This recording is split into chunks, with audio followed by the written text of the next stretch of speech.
Hello again, and welcome back to the Dev Plays The Crucible of Avarice, using the Animite Tales tabletop RPG system. Last session, our party discovered that it was indeed Fergus who was trying to sink their ship using the large island turtle stolen from Anarche's pocket dimension. After a slight skirmish, sadly it began to sink as a large hole was created in the submarine. Anarche was able to get the rest of the party out of there in time and eventually went off to the desert of Emginar Linear. The only issue was that eventually, after resting for about 3 hours, most of the party discovered that Phileas Soul was in fact trying to attack them, or at least that's what they thought, until he came down to inform them that he was actually thanking them for something that they had done when fighting against Fergus.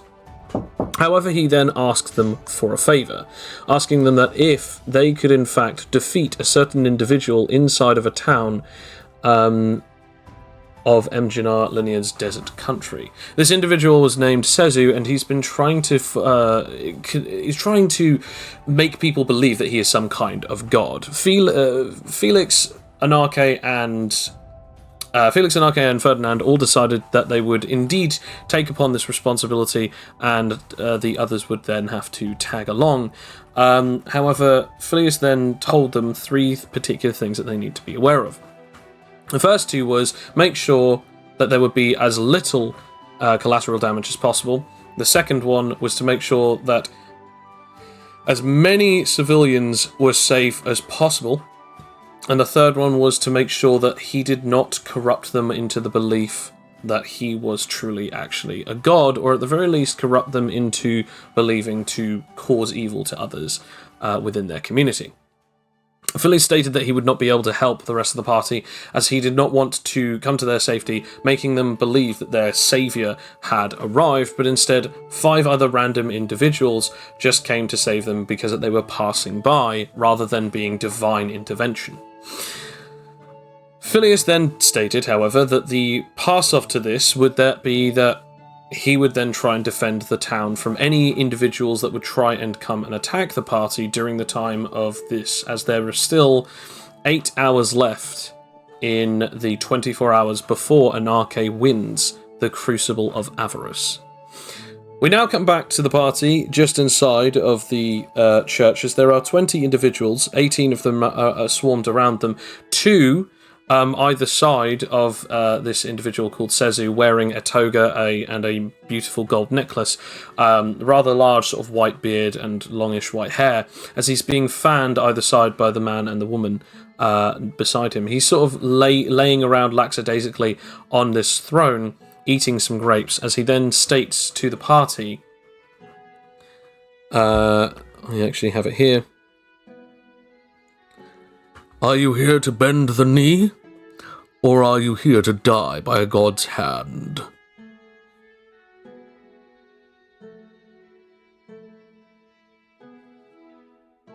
As we now return to the party.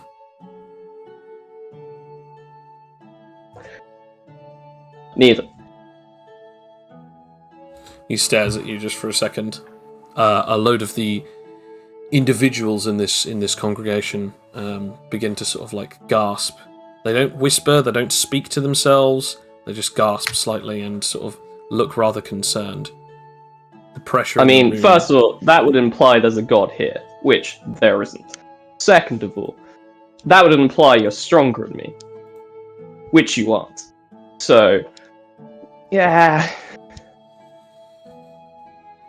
He looks at you quite menacingly for a second.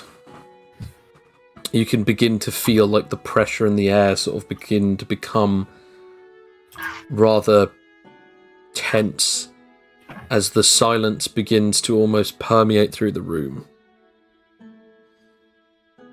"And who makes you believe that you're stronger than myself?" Oh, you don't know who I am. Oh, okay. That would explain it.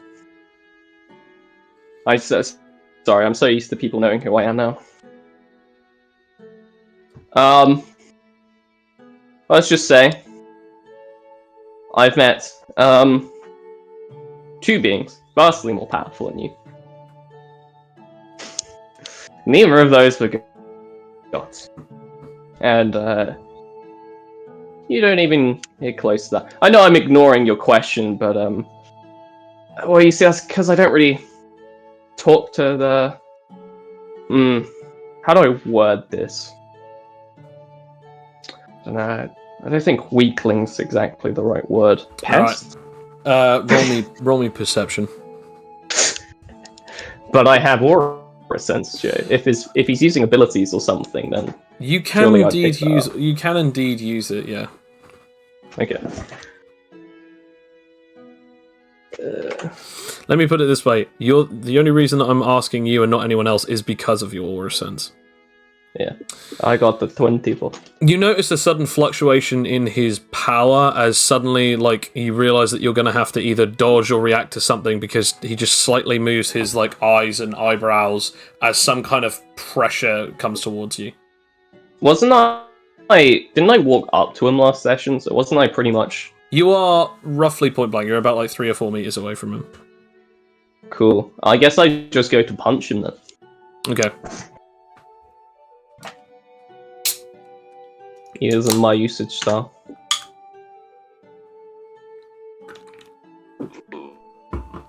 I got the 29. Okay, so you quickly sort of like launch towards him and you suddenly feel this pressure as when you go to punch him, you suddenly feel like your fist slam against some kind of like solid force, as then you break through it and hit him right in the face. Roll damage. Oh, okay. Good hit, boss! Why, thank you, sir.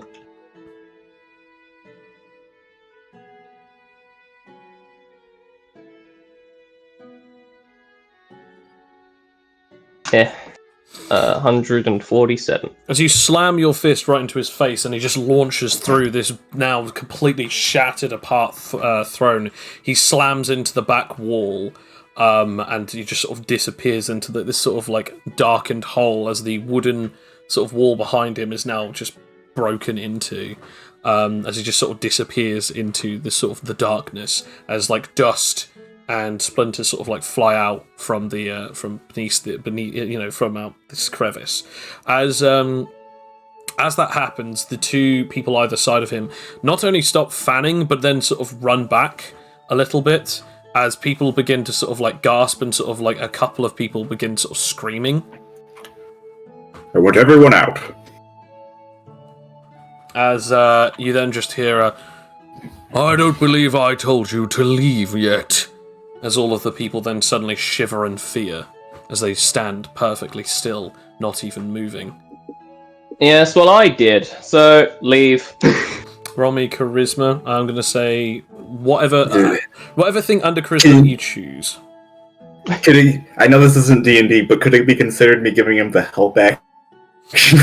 I was going to say the two of you could both attempt to roll, and that would probably be better if either of you beat the DCs, but it's up to you what you want to roll under charisma.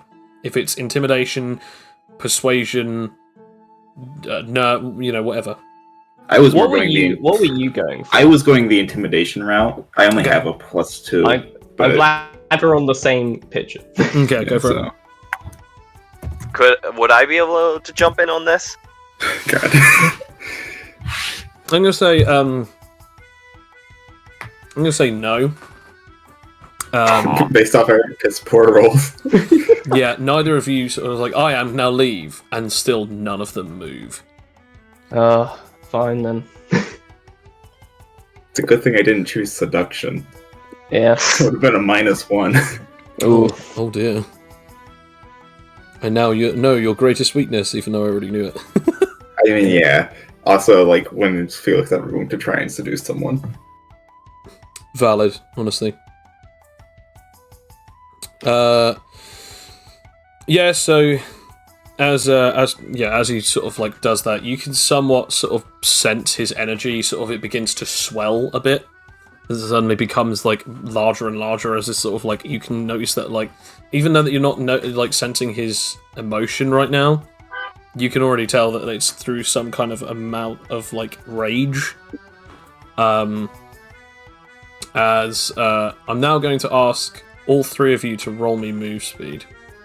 Okay. Shit, I should have asked this yesterday, Joe.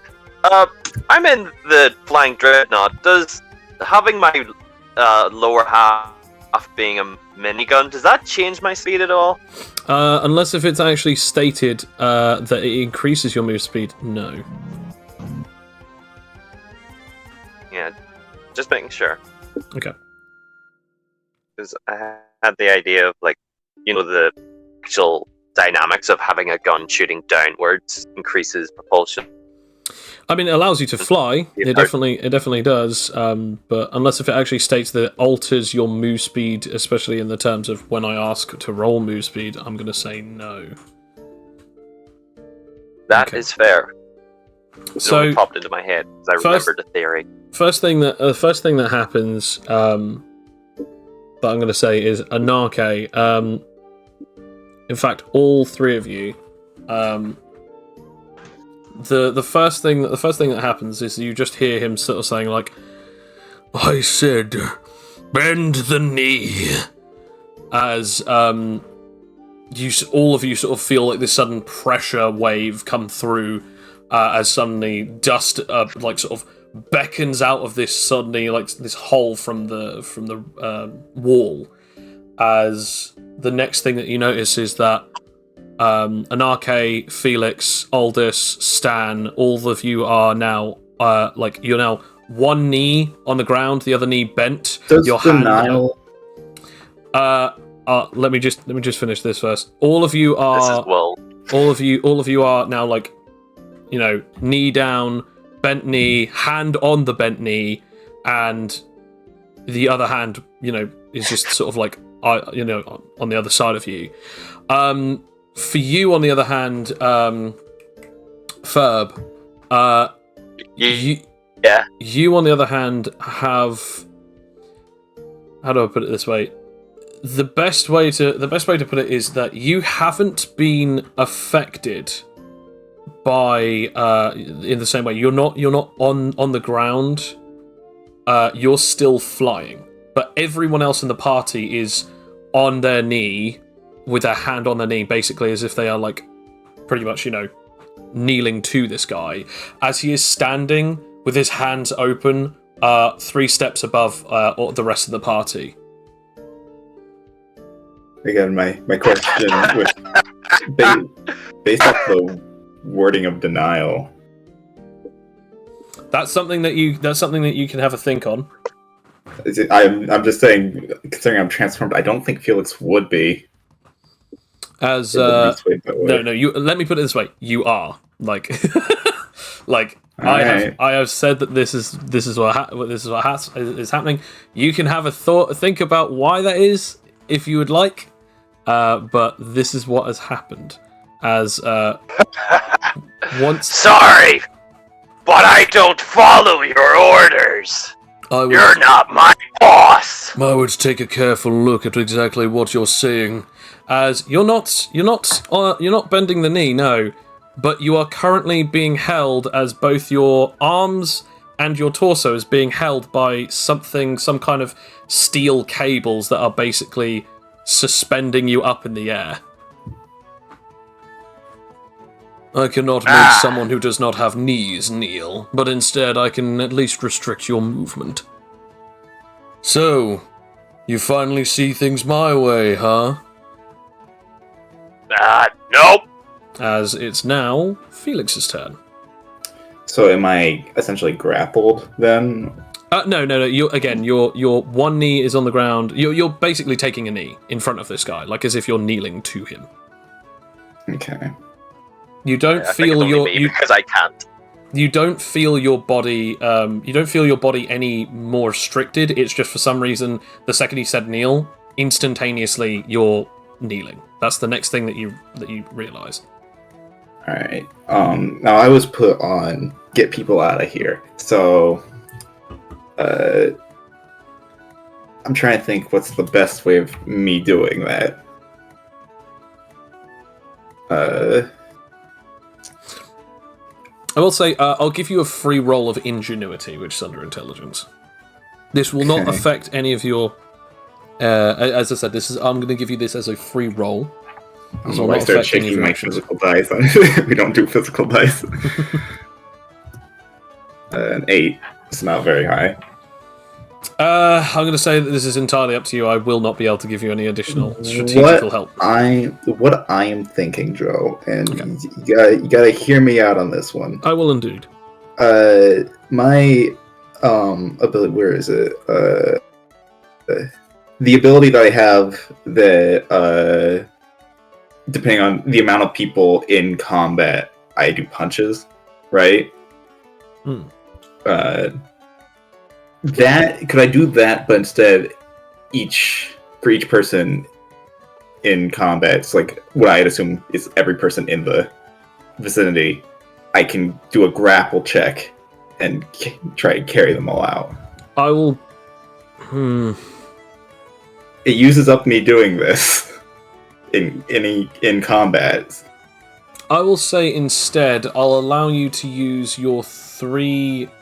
In other words, your 90 meters worth of move speed. I'll allow you to do that to try and run around and pick people up. However, I'll have to ask you to roll move speed 2 times, or and I'm giving you this option before you roll anything, or evasion 2 times.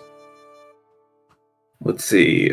Evasion would only be a +3, whereas move speed is a +8. You are in your buff mode though, so that would basically be plus so that's 13. That is true. So I guess evasion would be better. Okay. So, evasion twice. Yeah, evasion twice, and I'll see whether or not this guy can stop you. Okay. 22 for the first one. Actually, Joe, what is this? Can I see or understand what this guy is doing to try and stop Felix? Like, is what he's doing obvious to stop? I will say, I'm just having a look at some stuff. If he's going to attempt to stop him, if that's the case, fair enough. you are both. In fact, all 3 of you, although technically it doesn't really matter for Felix, but the rest of you are well within your reaction range, considering he's less than 10 meters away from you, and he's definitely less than 23 meters away from Ferb. So you are well within your range. Although I will say one of you is definitely going to be rolling with some kind of disadvantage to that potential. So the first one's 22, the second one's 17. So okay, 22 and 17. Gotcha. Okay.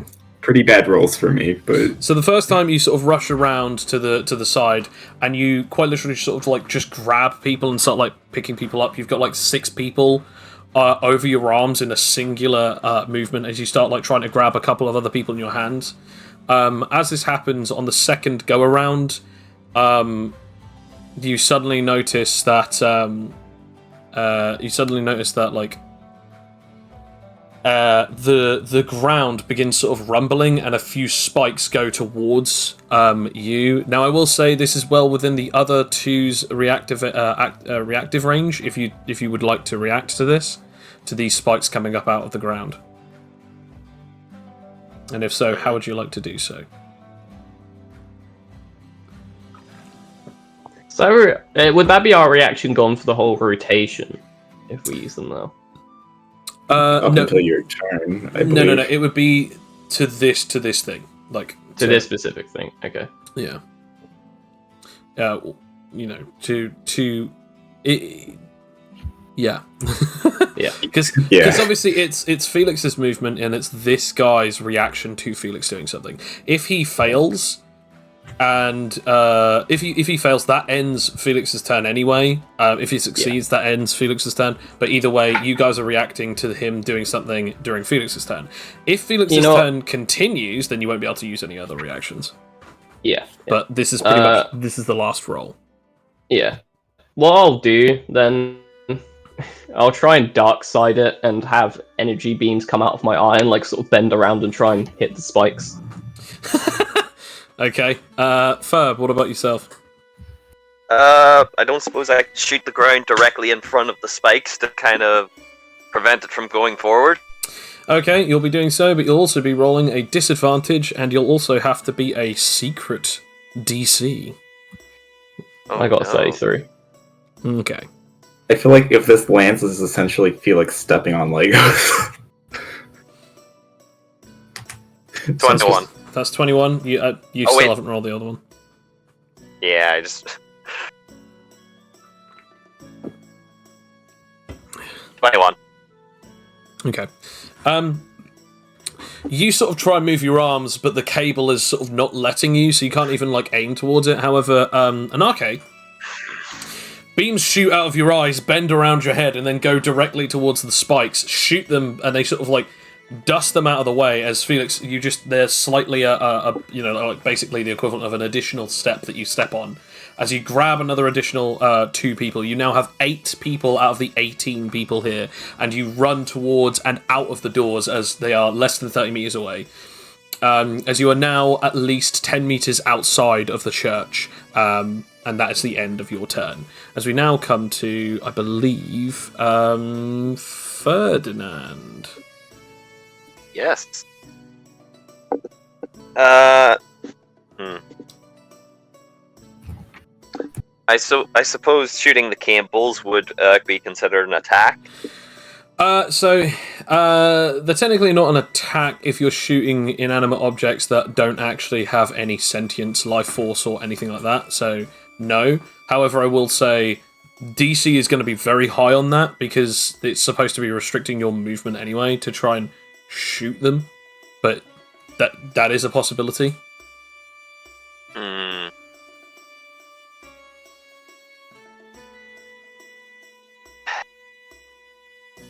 There are other options, but I'm not going to say what they are. Unless if you try to roll a particular thing.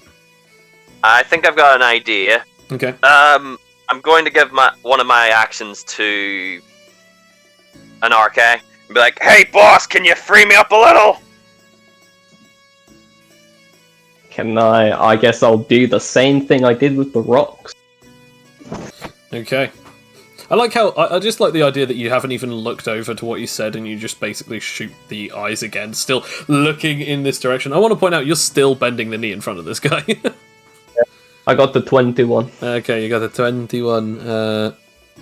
No, you shoot off at least 2 of them. Which one? There's one around his neck, one around his left arm, and one around his right arm.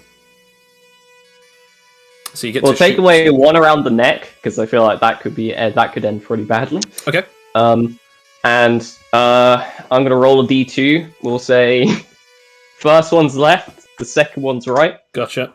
Okay, so he's now freed up his neck and his right arm. You have 1 action left, Ferdinand. All right. I guess I'll take this opportunity to use one of the free arms to shoot him. Okay. Roll for it. And this won't be a disadvantage because it will be the arm that is free, I assume. Yes. You said that with, 0 conviction. Yes? Yes. Okay.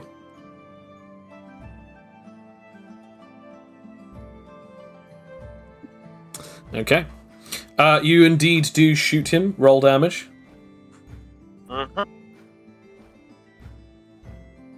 And I remember being in Flying Dreadnought, so everything has spirit. Yes, yeah.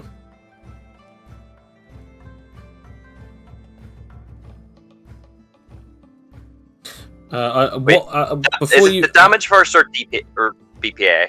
I mean, it doesn't really matter because either way you multiply it. So you can roll BPA first and then just add at the end of it.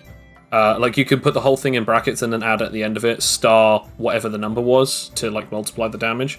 But I was actually going to say something very quickly, which was: is this pure sonic, pure just bullet firing into him, or sonic explosive shock bullets?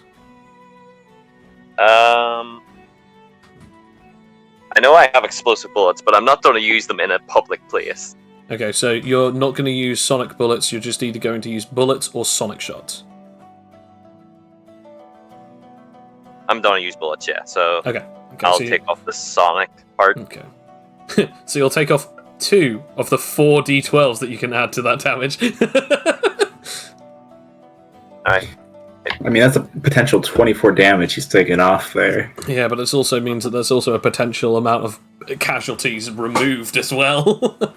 I mean, they said to minimize the casualties, and I'm on that. If anything, yeah. if it happens, it's my fault. I mean, look, I don't plan to leave this church standing, so I wouldn't worry about it too much. Their place of worship, which isn't, by the way, as a reminder, this isn't a place of worship to this man. This man There won't be a place of worship once I'm done with it, full stop. Sake. It becomes an Animite church. Okay, nice, and that is 68 times 3. Do you want to quickly do the quick maths whilst I add that to his current damage? Sure.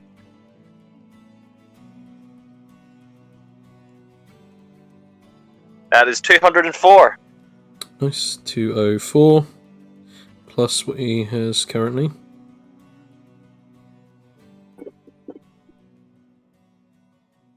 Nice, nice, nice.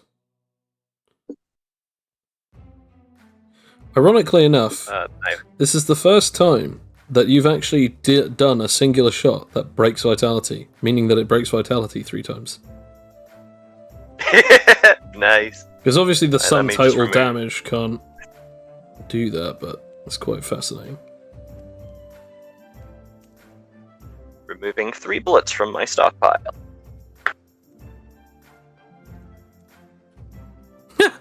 As he's like shot with these bullets, the bullets go through into him, and like immediately blood begins to spray out of his body, as well as through these togas, like through this toga and through these robes, as he sort of goes backwards, as you've caused 3 puncturing injuries to him.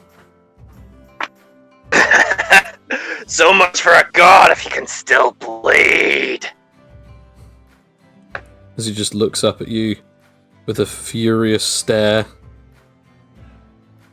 As it is now the turn of Anarche. Oh, I'll stand up, dust myself off, dust money off, you know. Yeah. Oh. I just kind of look surprised that I can stand up and go, yeah, I'm not very good at this if I can just stand back up, you know. You're very arrogant, aren't you? Coming from a man who proclaims himself God, I mean, it kind of means nothing from you. You wait and see what I can do, boy.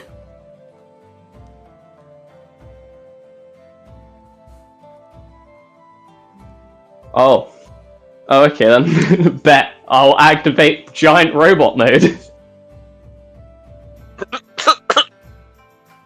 But I will make it so it fits inside the church.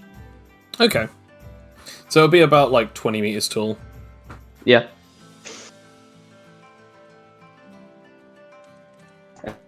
And then, you know, we're just going to use my first action to make a blade for it. Okay.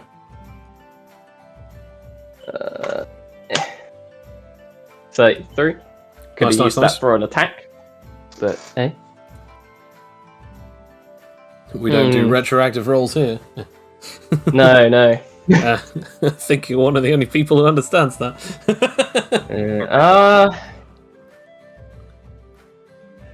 Do I just set up again, or do I? I Yo, just I'll set realised. up. I said it's 20 meters. It's probably going to be more like 5, considering I just realised that the building, the Inside the building. Yeah, that would be a pretty probably big church if it was Yeah. 20 meters tall. It's about 5 meters tall. But I mean, still, Yeah, this isn't the Church of Animite. it's at least 1.5 times taller than he is, if not more. Yeah. And you know what? I'll activate predictive.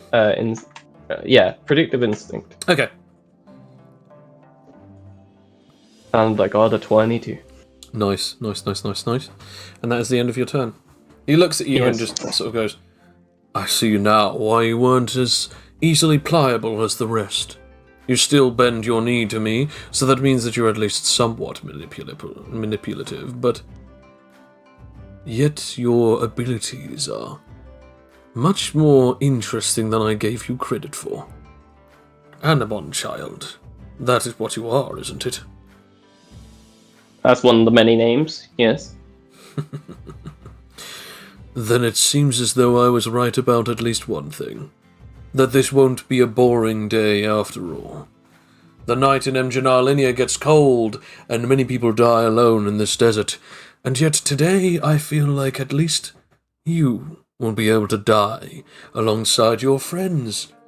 So be rejoicing in that, at least. I mean, I would if it was true, but I think you should be considering your own death, really. You notice a slight flicker in his energy as the wounds that were dealt to him by Ferdinand immediately heal up. As he sort of takes a singular breath in, and suddenly as he puts his hand out, a lightning bolt just shatters through the glass and immediately returns to his hand, as suddenly he's holding sheer lightning. I wish that I did not have to kill someone of your talents, but I'm afraid insolence is still blasphemy nonetheless.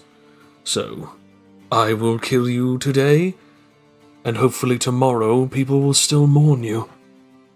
As he lunges towards you, as he jumps up into the air.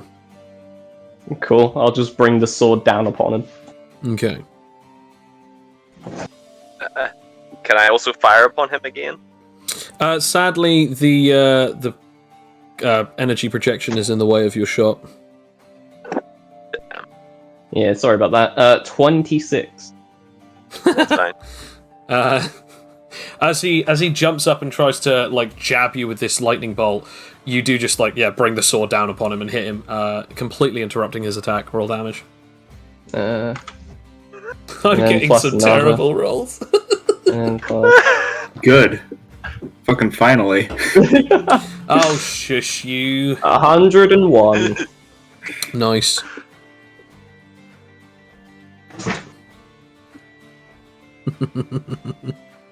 Oh, of course. Oh, I wish I could have seen that one. That's the... I mean, you did see it. It's, it's just that the energy But not construct... all in its glory. There's a mech in the way. No. You can see roughly through the mech. It's somewhat translucent. It's just that you can't shoot through it. That if you shot it, it would damage it, and therefore an arcade wouldn't be able to use it if you broke it. Yeah. Fair.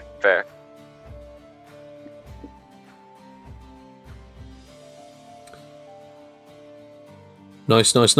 As you deal damage to him, slam him back into the ground, he sort of bounces up for a second and sort of returns back to his feet. As he just looks down at his spear, looks back at you. It's just kind of almost as in, did that actually just happen? Did I just seriously get stopped? It looks like in his face, he's almost surprised that he is finding this much resistance. As it is, holds out the axe. Mine's Yeah. bigger. As I'm going to now say it's now Stan and Aldous' turns, as the two of them basically look at each other, and then just sort of Stan then begins to sort of rip out chunks of his flesh that then suddenly become wheelchairs, automated wheelchairs, as they then suddenly ram up to the backs of a load of these different members, as it starts basically shoveling a load of the members of this church up into these large wheelchair things as they dart out of the room.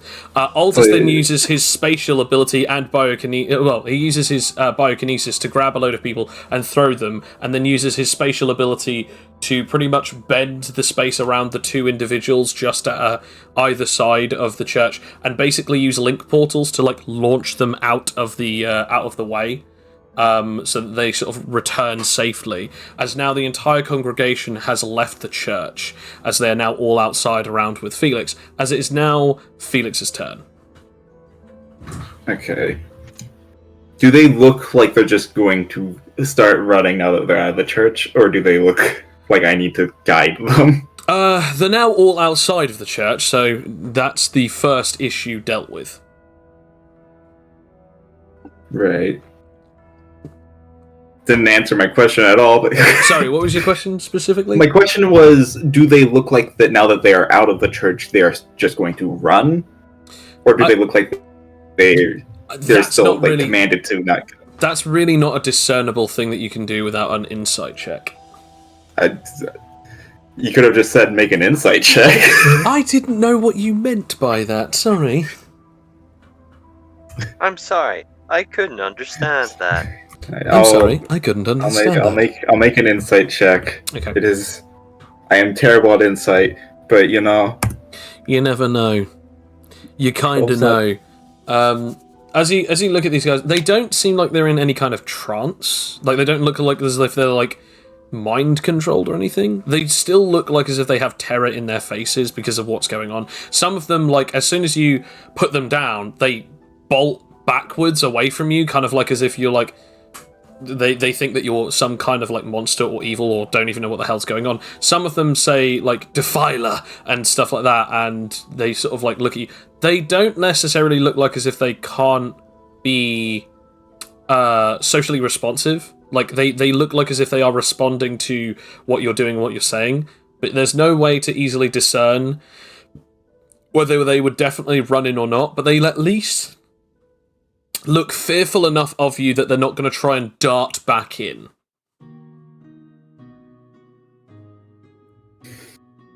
Guess I could try another intimidation. It's up to you. You have one action left.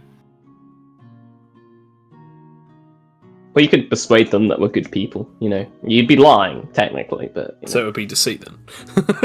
Nah, it's persuasion. They don't know that. Sadly, there's no way for me to use nerve as.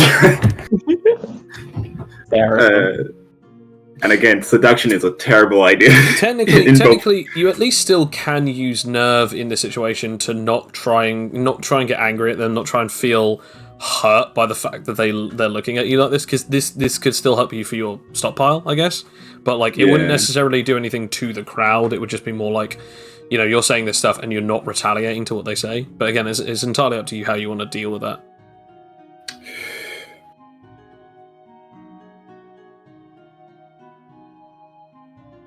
If you value your life, you would leave. If not, if he doesn't kill you, best know that I will. Advantage on intimidation, my god. Sorry, Mr. I'm as big as the Hulk. She's an advantage. Yeah, advantage. Intimidation. 2d20 plus 2. 2. Plus 2. We went on berries? You got 2 berries! I mean, you also got an 18, but you got 2 berries. Nice. The one time that the 2 berries doesn't actually do anything. But thanks to that plus 2, you get a dirty 20. Yeah, all of them, like, just... Either begin running, some of them actually collapse and are just like in horror. But most of them do begin running. It is obvious that the crowd is not going to attempt to get back into that place. And that is the end of your turn. As we now come back to... do I still have my movement to start going back into the church? Sadly not, no, as you've used up both of your actions. You have to use movement before or in between actions, not at the end or after an I was just curious because neither of those were technically attacks. No, that's fine. I see the questioning, that's fair enough. Yeah. But yeah, sadly not. But you are about 10 meters outside of the doorway, so, you know. My stockpile is now at 39? Or is it just at... It's at 30... Yeah, it's at 39, yeah. Okay.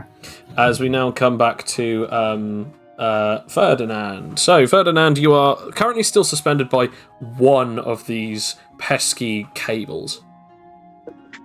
Can I, whereabouts is it on? Is it wrapped around the gun itself, or is it like the whole arm? It's kind of almost like it's sort of like wrapped around you like it's restricting your elbow and your shoulder. But as soon as when you shot it, you were able to move your whole arm because it's almost like as if it's like tension was immediately relieved once it was no longer connected. Okay. Question: if I were to fuse my 2 arms together, would that release it? No. Because in fact, that would potentially make things worse because the cable would be stuck on the left-hand side of your left arm and in the middle, in between of your right arm once they fuse. Fair. I guess with the free arm, I will shoot a single sonic blast to free the other one. Okay. No, you I do got not. 1. Natural 1. You cannot use your powers to roll for anything for the rest of this, for the rest of your turn. Okay.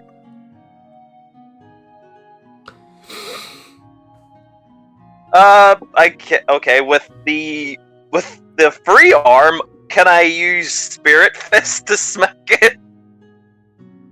I know it's not a fist, but I can still use it to whack.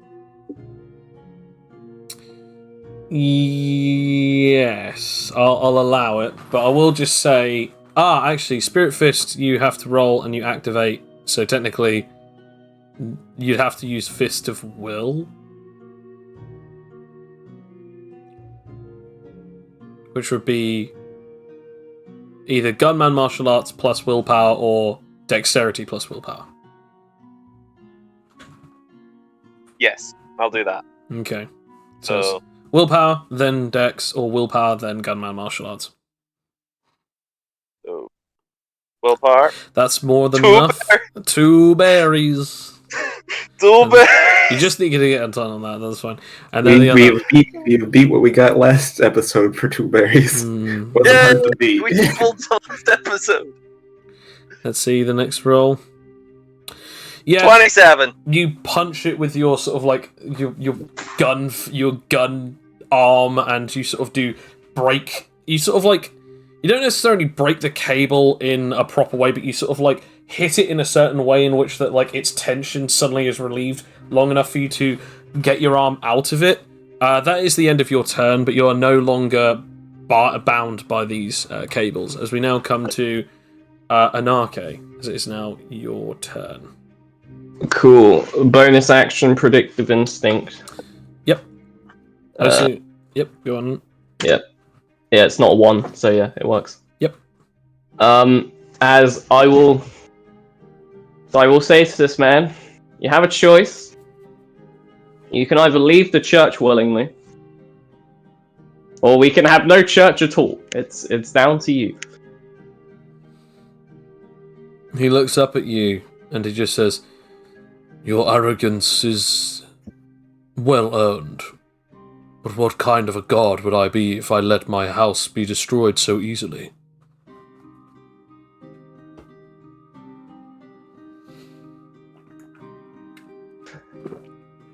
Right, it is then. As I'm with the sword, I'm basically going to try and smack him through the church, so he goes out the other side. Okay.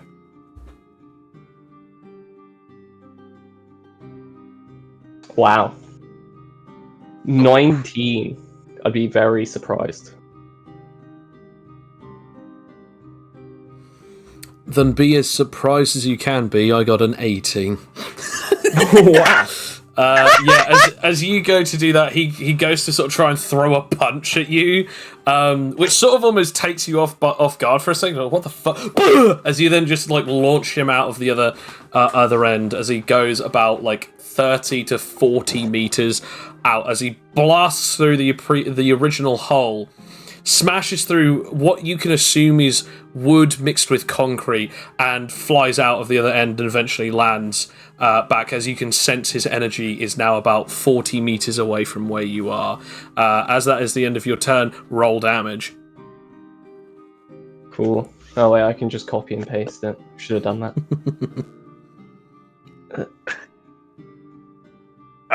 I think we should have tried to keep him in, boss, but that was a clean head. I can't lie. I got 101 again. Nice. Well, he did say keep collateral damage to a minimum, and I feel like if it continues inside the church, there isn't going to be a church, because I'm going to destroy it. Valid. So. That's fair. That's quite fair. As he sort of gets up, dusts himself off, you can see that the injury that you dealt to him is also immediately healed. And suddenly you can sort of sense that like a large essence of power from that that lightning bolt that you can sense in his hand. He suddenly seems to sort of like go into a very still motion, like as if his entire body is going to like stand still. as suddenly you see, hear, and sense a bolt of lightning erupt from him, go up into the sky, beyond your own range of sensing, and suddenly you can feel an entire field bind around, as suddenly you feel electricity within the air itself.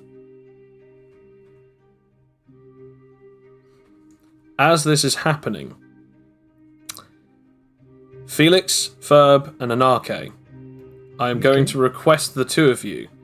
No, the three of you. You listed 3 people. Are you okay, Joe? How many fingers up? Done. I can't see any. Oh no! Oh shit, it's worse than we thought. Okay, guys, we gotta cancel the stream and take Joe to the hospital. Sorry, guys. I am breaking down, and I don't. We can tell. I'm breaking down, and I'm not even breaking down. That's how paradoxically ridiculous this is. Anyway, all three. He had ice cream in the wrong weather. Catch us next Sunday when hopefully Joe will be fine. All three of you, I would like you to roll me some kind of reaction as you notice that lightning begins to appear and attempts to go towards you. Now, what I mean by this is, Felix, you notice that there is suddenly like a large barrier of electricity going around the sky. As it finalizes, as it lands roughly where you assume on the horizon where it would meet the ground, lightning begins firing down towards you from what looks to be the sky. Right. Okay. It's going towards me and not the people, though, right? It is specifically you, yes, yeah. Okay, cool. Anarche, you see lightning coming from one of the windows as it goes towards you. Ferb, this is the weird bit. You notice lightning coming out of and going from the metal cable towards you. And I'm going to now ask in order of move speed of the questioning. Felix, how do you try to react? I guess I'm just gonna go for a block. Okay. So you roll for that. Ferdinand. What's your role? Is this an AoE attack? I mean, it looks like a bolt of lightning coming towards you. Would I be able to deflect a strike? You can attempt to do so if you'd like. Yes, I would very much like to. I think if I could, the flavor of my block, as I've rolled a 35, would be, since the gauntlets I wield can do lightning damage, it's just kind of the gauntlets absorbing it. Okay. I'm not asking for it to absorb and create damage or anything. I'm just that's how I want to flavor it. Fair enough. And finally, Anarche. So I guess it seems like the lightning is going for our position, right, where we are. Yes, yeah. Cool. I guess if I teleport, does the mech follow me? You know what? I'm going to say, because the mech is so small, yes. But obviously, in the normal sense, if the mech is larger, then you teleport within inside of the mech. If it is beyond your teleportation range, if you teleport outside of where the mech's current location is, the mech then relocates to where you are. So if you teleport, the mech will go with you. Okay. I'm going to teleport next to this man, then. Okay. Roll for it. Natural 20. With 35. Glorious. I got the same as Juice, and he got 19. Wow. Nice. Okay, so. Felix, you indeed block. I'm assuming that what you're doing is you're sort of slamming both of your hands together, sort of trying to direct your gauntlets so obviously, well, your knuckle dusters. You're trying to put them in the harm's way of the lightning bolt, so that then you're blocking in a very specific pinpoint location. Correct? Right. Yeah. Okay. So yeah, you go to do this. Ferb, you're trying to use deflective strike. Return to sender. Okay, right. And obviously, Anarche, you're teleporting right next to this dude, which, Yep. yeah, your teleportation distance is 50, isn't it? And he's 40 meters away. Yeah. Cool. Yeah. Cool. Okay. Felix, you go to block, and as you do so, they do hit the gauntlets, and the craziest thing happens. As that happens, normally, you would be taking half of the damage away. The lightning strikes at these gauntlets and immediately bursts out in different directions and dissipates merely inches away from touching anything else. It's like the second that they arc off of you, the energy dissipates and is no longer able to keep its lethality once these arcs of lightning leave or remove themselves from you. So none of the bolts of lightning, once they arc off of your gauntlets, none of them hit the ground, none of them hit any wood, none of them hit a person, none of them hit anything. They just arc off and dissipate off, like they just spark off and that's it. All of the damage is completely negated. Ferb, you go to deflect, and as you do so, the lightning goes towards you, and you sort of put out your hand to do so. It darts to the left of your hand, missing the deflective part, and immediately arcs into your chest, hitting you with lightning. Anarche, you see the bolt of lightning immediately teleport right next to him. As that happens, you immediately are struck with lightning damage. Yeah. I shall now roll for the damage. Damage. I'm still currently looking for Demacia! Demacia! Okay. And I will just roll it once so that then everyone can know what their damage is. So the damage that is supposed to be dealt is 39. So Ferb, you will be taking 39 points of damage. Anarche, that is what? Down My to... mecha technically takes that. No. Where it goes through the mecha. Yes. Because that technically has all the willpower things going through it. Oh, yeah, it does, doesn't it? Yeah, I So, forgot about that. unless it has intangibility or spatial, it does not go through my neck. That is correct. Thank you for reminding me of that. Then it will take this damage, but obviously you'll be removing the aspects of the damage from it, which is 8 away from that, halving that, which is then 15 because, 31 minus, So either way, that would be 15 off of that. So in other words, 15 off of the auxiliary health from that. So that's nothing. Yeah, that's which nothing is really. 72.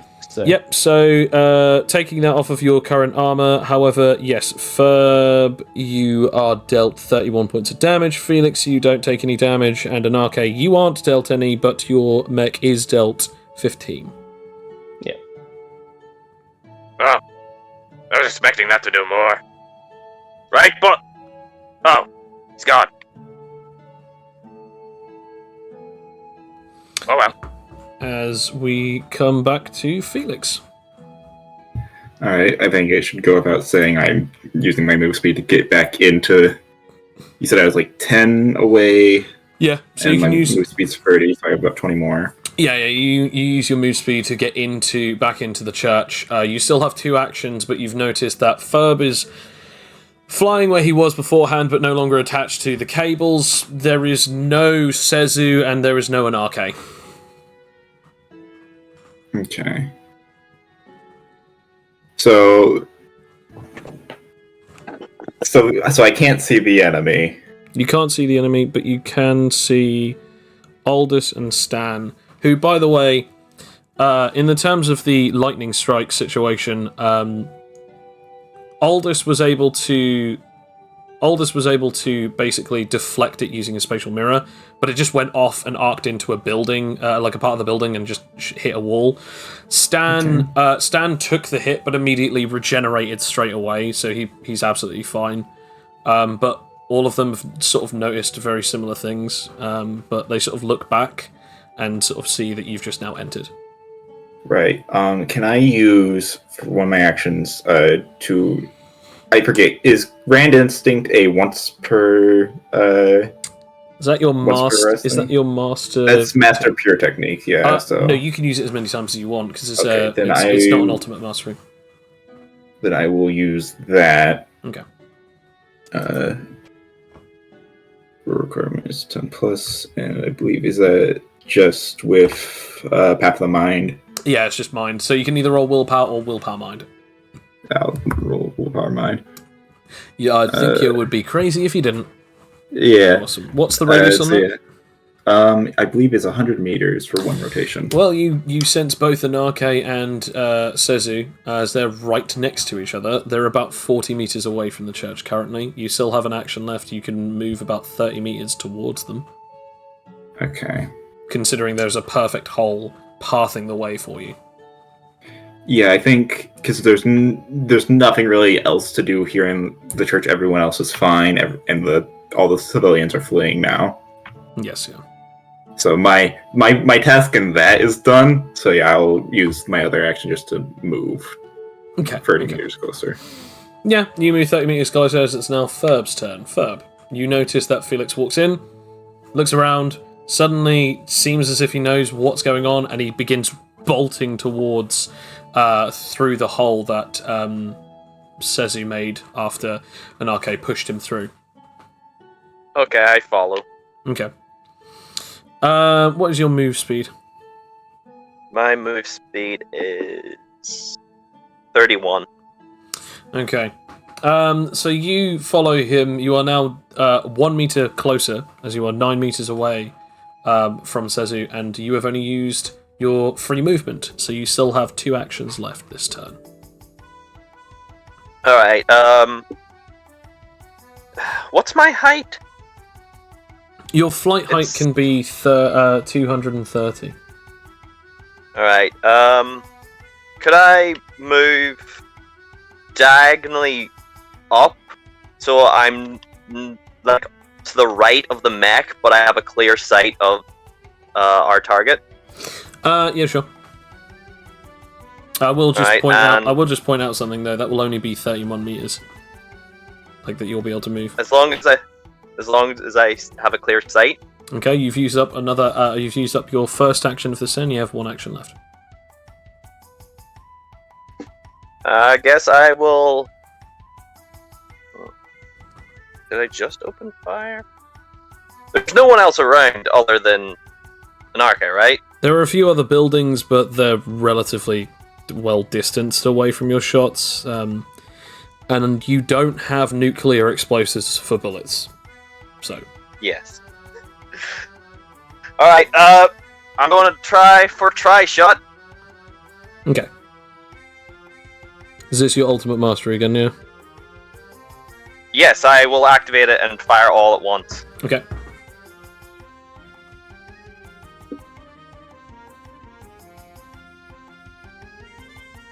That is 28.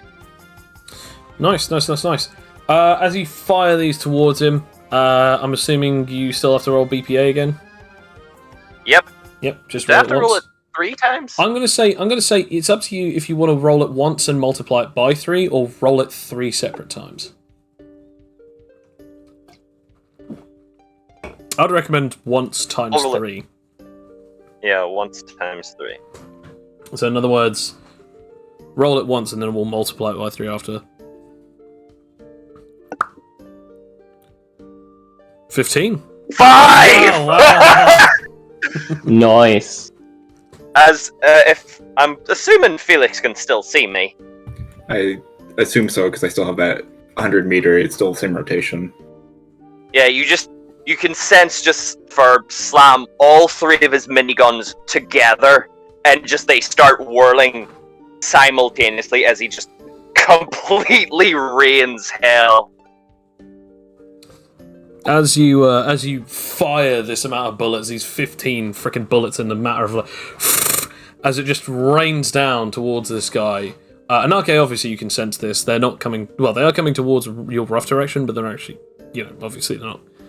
They're not aimed at you. Yeah. As these come towards him like incredible speeds, you then sort of see him as he turns around to look at you, Anarche, as he suddenly smirks. and the next thing that you notice is that like the bullets hit the ground, make sonic explosions next to the ground as they like sort of make loud noises. You know, like, that's weird. Ferb missed because they shot right next to him. Meanwhile, Ferb, Should I roll damage? you should indeed if you really want, but all I'm going to say is you didn't hit him. That's fair. As you take 40 lightning damage as you get struck by electricity. That's a 60 times 5 times 3. 60 times 15. I think 60 times 15, yeah. I think I may have drilled. You certainly killed some sand. Yeah. And some, like, you probably killed, like, some giant underground monster that was just chilling. Hell yeah! As you take Does that get me an accolade? As you take 40 points of damage from being hit by another lightning bolt, but for some reason, Anarche, you could have sworn that he aimed at him. In fact, all three of you could have sworn that he had that shot dead to rights. Like, there was no way that he could have dodged that. And yeah, it's as if he either missed or he dodged, like, by 2 meters to the side just to not take the hits. The fuck? As it's now How'd I miss? As it's now Anarche's turn, you realise, Anarche, that he is at least 2 meters further away from you. Wow. As he's now 4 meters away from you. Oh no! I can't do anything, guys. I think your sword is longer than that. Well, the one in my trousers is, but I don't know about any of my shush. actual weapons. Just that moment where you actually do just like pull down, you know, you just like open up your belt, go like reach into there, and then just open your pocket dimension, pull out a sword that's just like the size of a building. I told you guys, it's the sword in my trousers. What are you doing? Yeah. What are you talking about? Give them the dangalang! Oh. The dangalang. Okay, you now have to get a sword called the Dangalang. Cool. Jimmy Grum's next greatest weapon. It's like the So Ivy predictive sword. instinct. Yeah. Oh, I got natural 1. So no. Okay. But that just means I can't use that. So Yeah, that's fine. yeah. That's just one Not my bonus technique. action. No. Yeah, that's the one technique that you can't use now for the rest of this turn. Oh. Oh no. So anyway, Whatever else shall you do? Yes, Moving yes. on. Yes, very sad. Yeah. Anyway. deeply issuing. So much so I'm gonna pull out the axe. Bonus action pulling out. Sorry. Yeah. I mean, that too, you know. I just realised it could actually be called your bonus action, but yeah. No, it's called pulling out, clearly. Bonus pulling out. As I am pulling out of the pocket dimension, Okay. you know.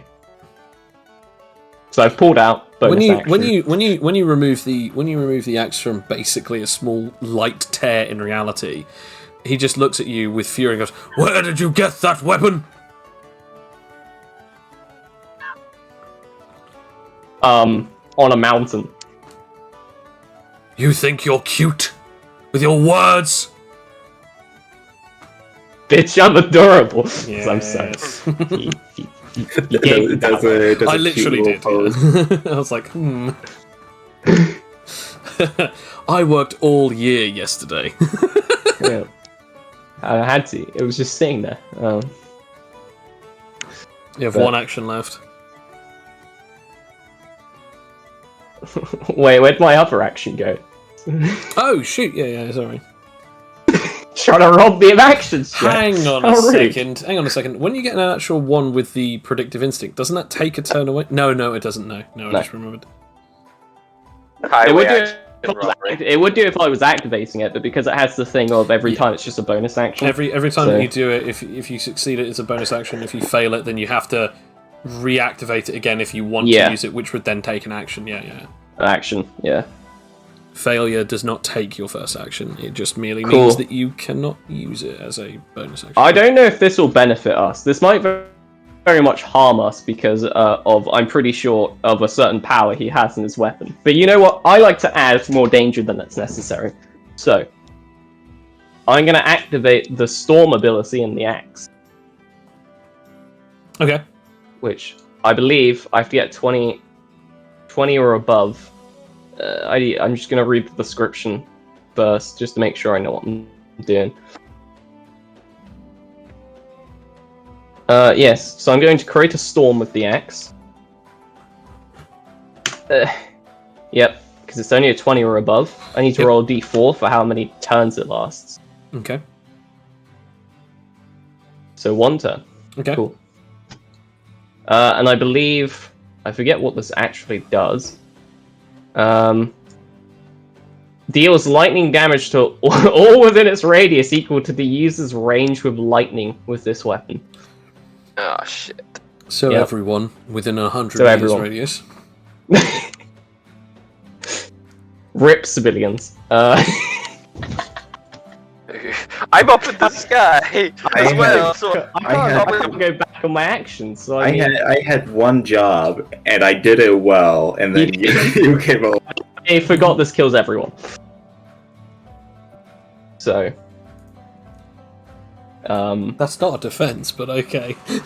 I mean, look... we'll blame it on this guy afterwards.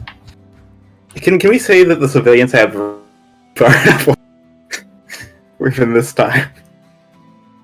They've had a turn to dash, you know, and we're Yeah. 40 meters away from the church. And with my intimidation, they have the incentive to run.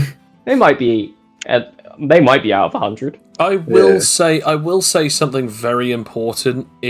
This is not really a spoiler, but this is something that I just want to remind you that Kane's, or specifically Anarche's range at the moment of sensing is 100 meters. Yes. Are they gone? They're out of your range. Nice. Well, those guys are. The people in the buildings are not. Well, the building might save them. Might. Might. Because I imagine this actually doesn't do that much damage. So I guess Oh, everyone no, just you're- has to be at 21, or does this just end my turn and its next rotation? How does this... So calling the storm does not end your turn. Okay. However, at the end of your turn, everyone will now have to roll not to get hit by lightning. Every time it comes back round to your turn, everyone has to make sure they don't get hit by lightning. But I do want to point out, at the end of this Yes. turn, the storm ends anyway. Yes. Alright. So we're going to do some shower of light, guys. And I'm going to aim it, and I'm going to aim it on this guy. The not God guy. this guy. This guy. Wow, I got even worse. Roll a d4. Well, that one lasts for 4 turns. I guess he just has to be an 18. As you create a shower of light and then immediately try and fire it towards him, he does look at you and just sort of smirks as the lightning bolt is now coming towards him, trying to attack him. As the lightning then curves and then hits all of the balls of energy that are trying to hit him, as it just literally darts around like a little eel in water as it just keeps hitting all of the light balls, stopping him from getting hit by any of the attacks. Cool. As it is now his turn. Is that? As he is going to try and do something. Depending on this will depend on whether or not this even works. No. Okay. Well, I guess I only have only one other thing to do, as he basically just sort of holds his spear in his hand and then sort of goes into a very weird position as he holds it up in front of him, kind of almost like as if he's taking a statue pose. As suddenly lightning again appears near all three of you as it tries to dart towards you. All of you must roll a reaction. We're going to go backwards this time. Anarche, how would you like to react? Oh, cool. Wow, to throw a wrench in the non-workings. I'm just gonna smack the dude. Okay, you're going to try and do a reaction strike, okay? Yeah. With the sword. Roll for it. 28. Cool. Felix, Ferb, let's go with you. I'm gonna shoot the dude. That is by the way, I just want to put this out. That is the first time I haven't got a name wrong, but instead the order wrong. Yeah. Yeah. I mean, it's still 2F names, so I think it still counts. Yeah. The only time that because I was thinking, because it's Felix next, isn't it? We need to pay someone to make a compilation once we've done this campaign of all the times Joe said it incorrectly. Yes. Good luck. Anyway, So, Joe, I know I people. heard you need money, Joe. Yeah, Joe, how much will it cost? Yeah. Hey Joe, I can up my Patreon. what would you like to do for your reaction, Connor? I shoot him. Okay, go for it. Shoot him. No, you don't. Well, I was cursed to begin with, so Yeah, fair enough. As we go to Felix. I think I'll just go for another block. Okay. You know, if it works, it works. If it's broke, definitely fix it. If it ain't broke, why should you? 29. Okay. You guys got some pretty decent rolls. Let's see. There was a nat 1 in there. Joe, I think you might need to go to spectator. Yeah, Joe, I think... When I said you When's the guys, last- I meant specifically the ones that aren't completely buggered. I didn't mean the Joe, one that got when's- the worst roll in the game. When's the last time you went to an optometrist? Okay. I mean, I have to go to one like every 6 months. How often do you? Okay, spoiler I alert, I even- got a 33, so... Yeah, sounds about right. Yeah. Both of you are getting hit with this, so I'm gonna need... I'll roll the whole damage again, and then Yep. you guys will have to take off what you normally... I immediately know what you get. You both taking... And when I mean both of you taking, I mean as in your mech, and then Felix is taking 10, because I got a 28. Okay. Oh, no. My poor mech. What are you doing to So, my thing? Kane, when I said I was pretty sure you guys would beat this guy, do you see now what I meant by that? I mean, when you say that you've already thrown the strongest man at us, Yeah. Look, guys, Hey, man. I am a way too honest DM. Yeah. Oh, everyone gets struck by lightning now. Yeah, everyone gets struck by lightning. As they get struck by lightning, they take X amount of damage, and that is the end of the turn, as it is now going back round to Felix. Felix, you're about 10 meters away from this guy. What was the damage? Interesting. I'm Oh, gonna- yeah, it was apparently sorry, 10 for the mech, 10 for Felix, and who knows what for Ferb. Well, reverse Yeah. engineering it. If you take away, if you double 10, that's then 20, and then if you take away 8, because both of them have 8 resistance, that's then 28. No, sorry, I completely forgot about you, to be honest. I should have shut my mouth. You should have, Life because isn't I good wouldn't like have that. dealt any damage to you at that point, because I was way too busy with these Oh, sarcastic man. twats. I forgot the axe can absorb lightning. I should have done that. Oh well. I mean, you would have had to have succeeded your role with it, but I see your point. I wouldn't have been hurt anyway. Alright, No, that's so... true. So you're now on 107 damage, Ferb. Okay. Okay, so... I'll probably just end up going for, my typical 1-2 combo. Okay, so you're gonna use obviously your free movement just to try and run towards him and then try and start punching him. Yeah. Okay. Am I mistaken in saying that I've already used my regular combo today? I don't believe that you've used a short rest.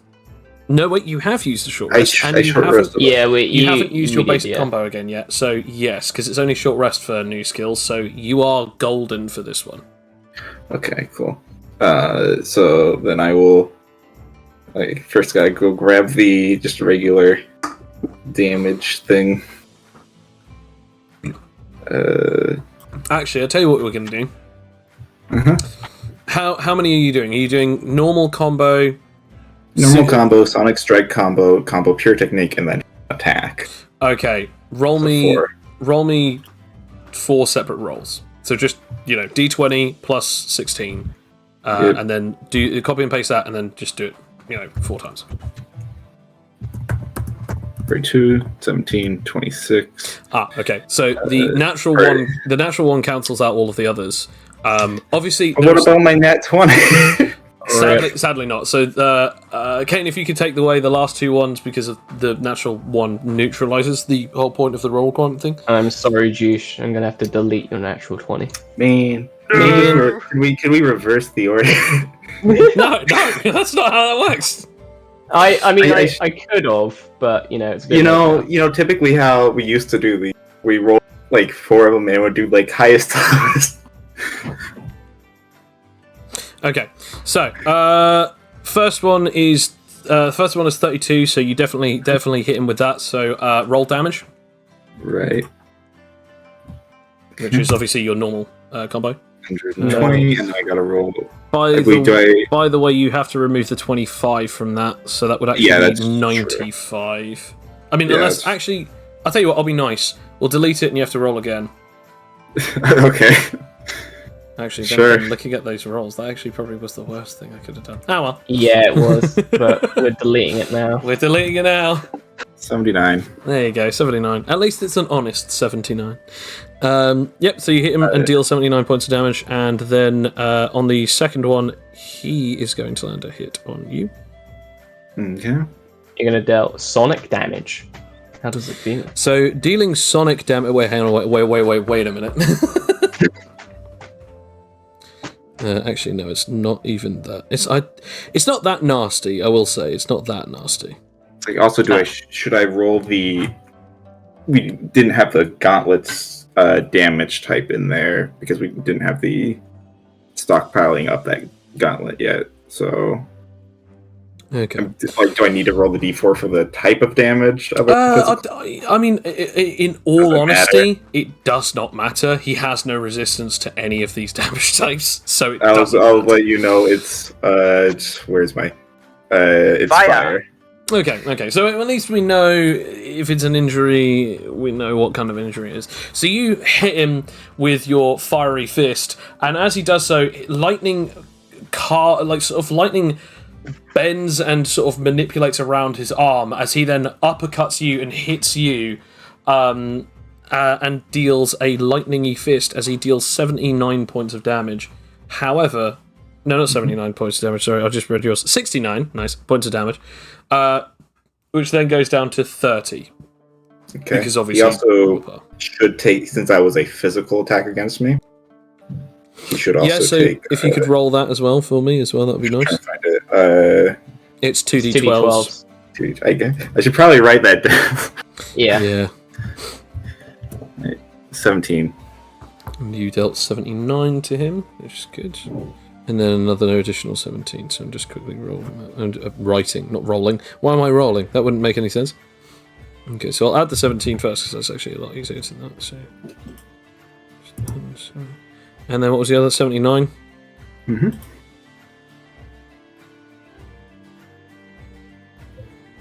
Okay, nice. You also notice that you've also caused like a burn / sort of like a cracking into his chest as like it sort of caves in a little, as like blood splurts out from both where you punched as well as like gushing from a little bit from his mouth. But also you'll also notice smoke also comes from his mouth as well when you do that. Which you assume is because that you're sizzling his flesh. Sadly, however, after he then uppercuts you, your combo is ended due to the natural one. I took 30 damage, you said? 30 damage in total, yes. Okay, so that puts me at, I believe,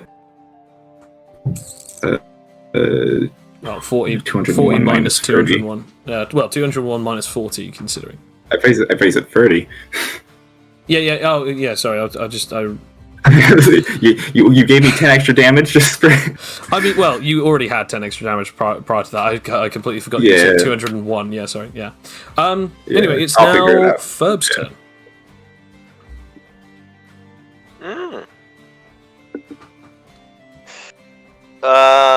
Okay, I will use my free action to move down closer to the action. Okay. And alright, how far am I away from him? Well, I mean, it depends on how far you want to be, because you're currently 31 meters away from him, both up in the air and also distance-wise. I will move 30 meters closer. So you'll be 1 meter away from him. Yes. Okay. So you're basically right now down to the ground, just slightly floating off of the ground. Yep. Okay. And I would like to do a gun bash. Okay. But it's not going to be using any of my 3 upper limbs. I'm going to do a front flip and smack him with my legs. Okay. There roll we for it. go. I'm also going to shoot him as soon as it happens. Okay, roll for it.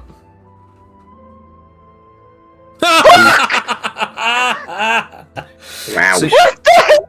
So with your lovely natural one there, Ferb, you attempt to do so, but as that happens, you feel like you sort of like try and do this front flip.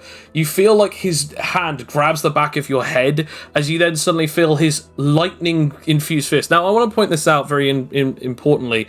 Anarche, you see this. He drops his lightning spear, which touches the ground, and with his left arm, he grabs Ferb's head and then brings up his other arm, still coated in lightning, and strikes him right into the center mass. As he does that, hitting him in the solar plexus, he does some good old-fashioned damage to him, as he deals 55 points of damage to Ferb. Ugh.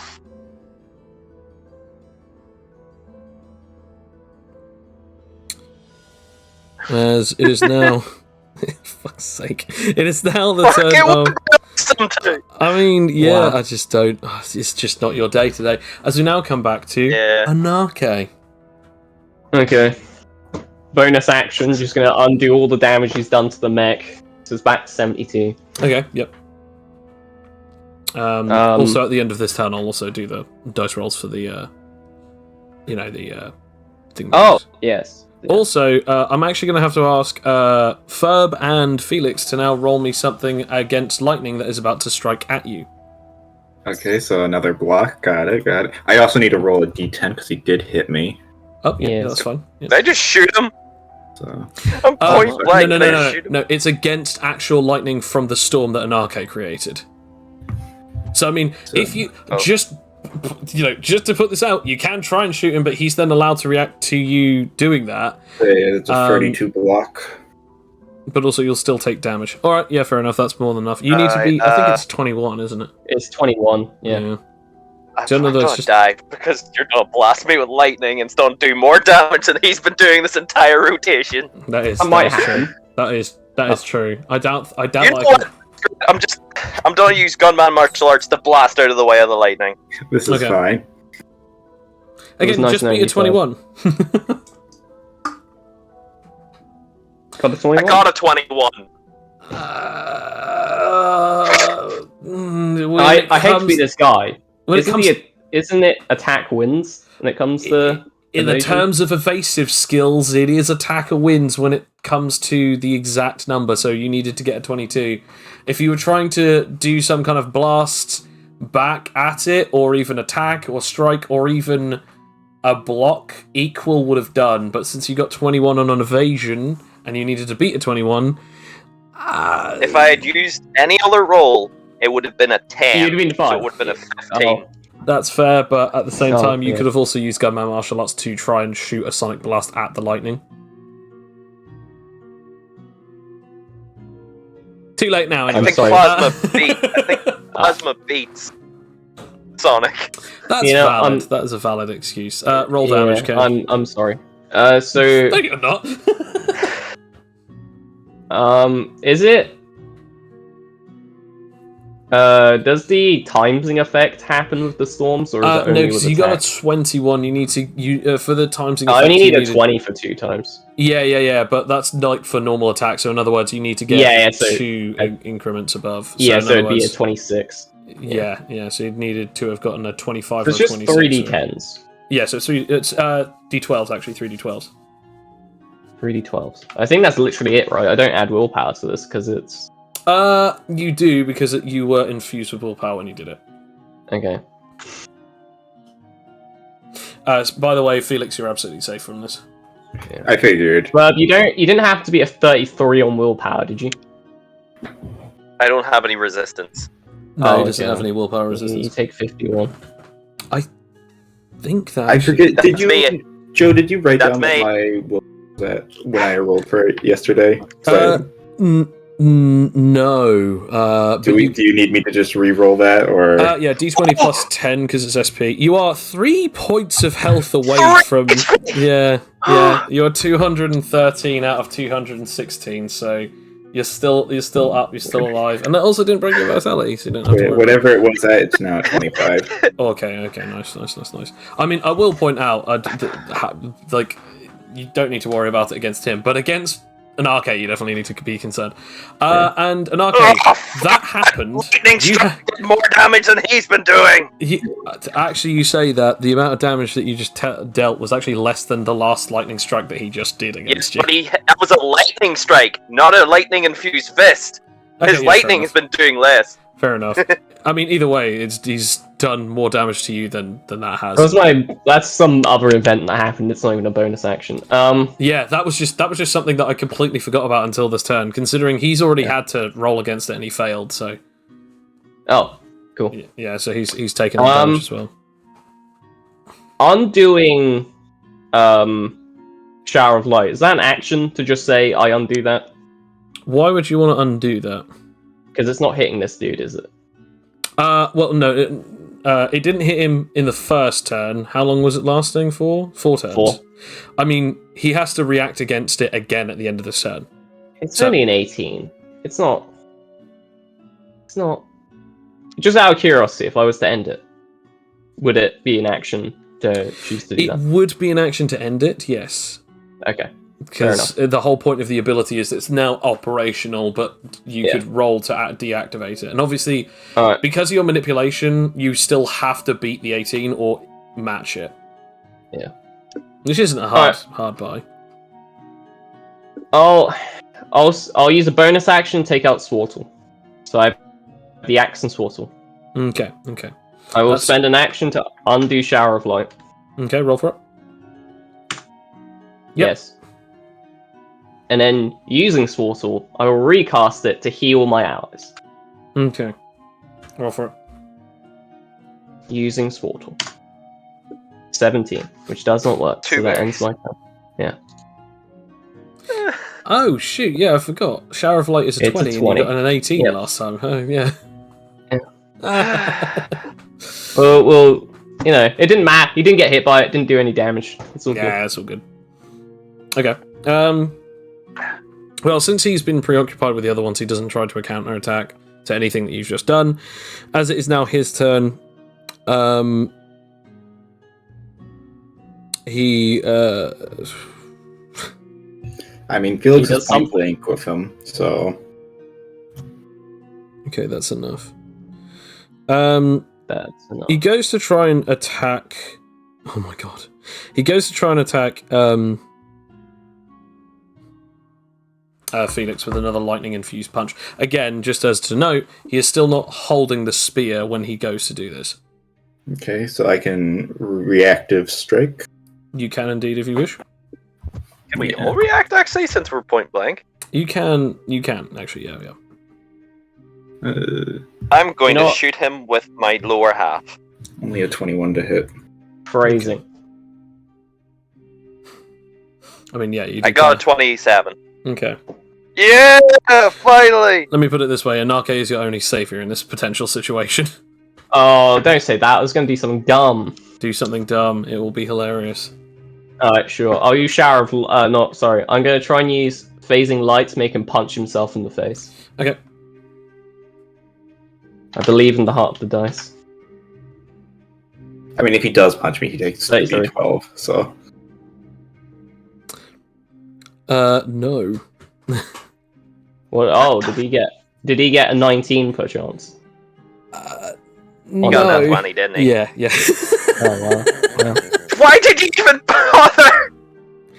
Because I wanted to say also this is my only natural 20 I've gotten this entire session. it's only You when know, you're you allowed. actually gave it away. I had a feeling you got a nat 20 from the side. You're like, oh, like he's got yeah. that 20. God damn it. Oh, he yeah. didn't? So, I mean, roll damage. I'm currently sorting it out. That's I'll go ahead and put out the was it 2d12s? Yeah, Since 2d12. it's a physical attack, he takes 15. awesome. Cheers. Yeah, yeah, no problem. Yep. And then I also have to roll the d10 for stockpile. Cool, I'm back up to max. Nice. Nice. Ferb, if you don't die this turn, I might be able to heal you. I'll try my best. Maybe I'll give you my first action. Out of curiosity, Joe, you stated before session that both Stan and Aldous would be helping trying to heal us if necessary. No, they have to deal with the civilians that might have just gone. The struck by civilians are lightning, running. right? All of them are running. There was some in buildings. You'll see. You'll see soon enough. Okay. Oh shit. No, Aldous has resurrection. Let him burn that on. As he strikes against Felix, he does actually deal 71, taking away the 8. That's then immediately going down to 63. Halving that, that's then 31 points of damage. As you take 31 points of damage from his strike, that doesn't actually end his turn. Oh wait, no, it actually does. Yeah, I just realised because I used lightning strike. Puts me at 40 HP. It does not break my vitality by any measure. No, not at all. I would have had to have done 2, if not 3 times more damage before I even broke your vitality. Yeah. As it is the end of his turn, it is now Felix's go. Shoot. Okay. So that's my regular combo's out, so I'm going to do Sonic Strike, then combo Pure Technique, then a regular attack. So Sonic Strike combo, then combo Pure Technique, and then a regular attack. Okay. Yeah. So roll it, roll it, and roll it. Second verse, same as the first, you know? Okay. Roll it 3 times. Yep. 29, 30, and 30. I will attempt, but I'm pretty sure all of those beat whatever I can roll. Finish this man, Felix. Just end him.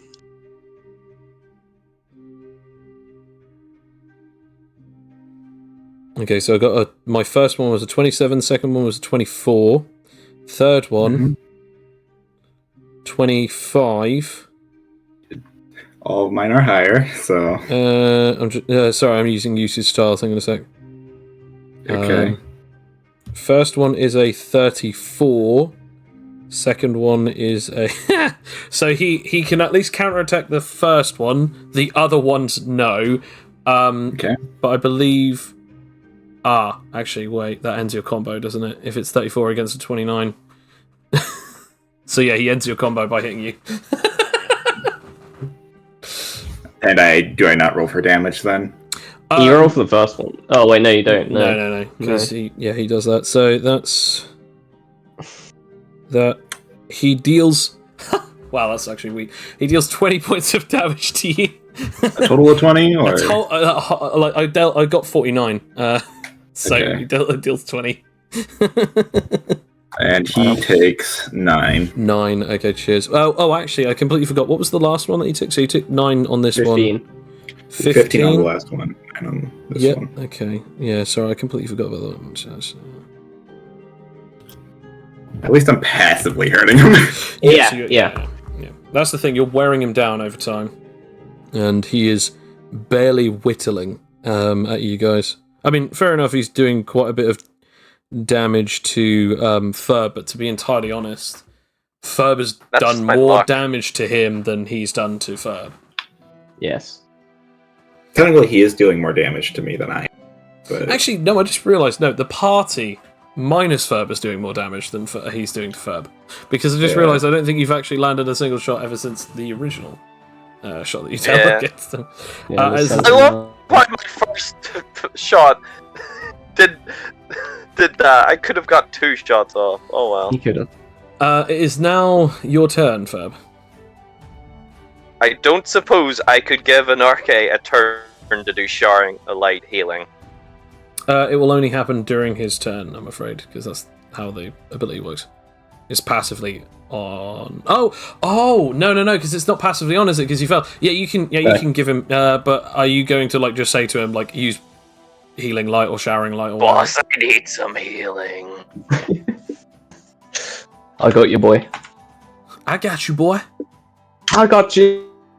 Damn, that's a lovely 33 there. Roll. 3 turns. So it would be 12 d6s plus 1 f4. 24. You get 59 back. Do indeed. I'll just put that on there. So Oh, and Felix technically gets 59 because he would be targeted in it. Yeah. Okay, so plus 59 on Me plus 59, I think that puts me up to 179. that. Right, you're up to 154 Ferb. In terms of your damage that you've got in your thing. In terms of yours, that actually takes quite a lot away from you. You're down to 32 damage, Felix. You're actually pretty damn. It took me about 2 rounds of combat from this man. Yeah, you've pretty much undone a load of stuff that you can do. As it is now the final action of your turn, Ferb, what would you like to do?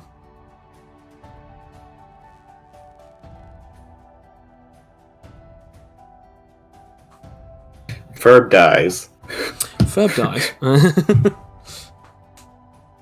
Rip. It was nice knowing. Has he disconnected? Yeah. Oh, no. I guess we'll just go around to you then. Okay. Oh. He's enjoying the light shower. Oh, he's back. Risen from the grave he has. Actually, I've just realised something. If you actually use someone else's turn to do a heal or do damage, that actually ends your turn anyway, because you don't have combat-ready healing. No. So therefore, that actually just ends Ferb's turn anyway. Because it would be the equivalent of if he gave over his turn for you to use it to attack, or even gave over your turn for you to do an attack. That ends his turn. So technically, it just goes back around to your turn anyway, because it's healing, and you don't have a combat-ready healing ability or a combo healing. So it's now Felix. It's now an Arcade. It's my turn. How do you mess that one up, Joe? Come on. I don't even know. For some reason, I thought that it was actually legitimately Felix's turn next. Yeah. Anyway, so go on. It's an Arcade's turn.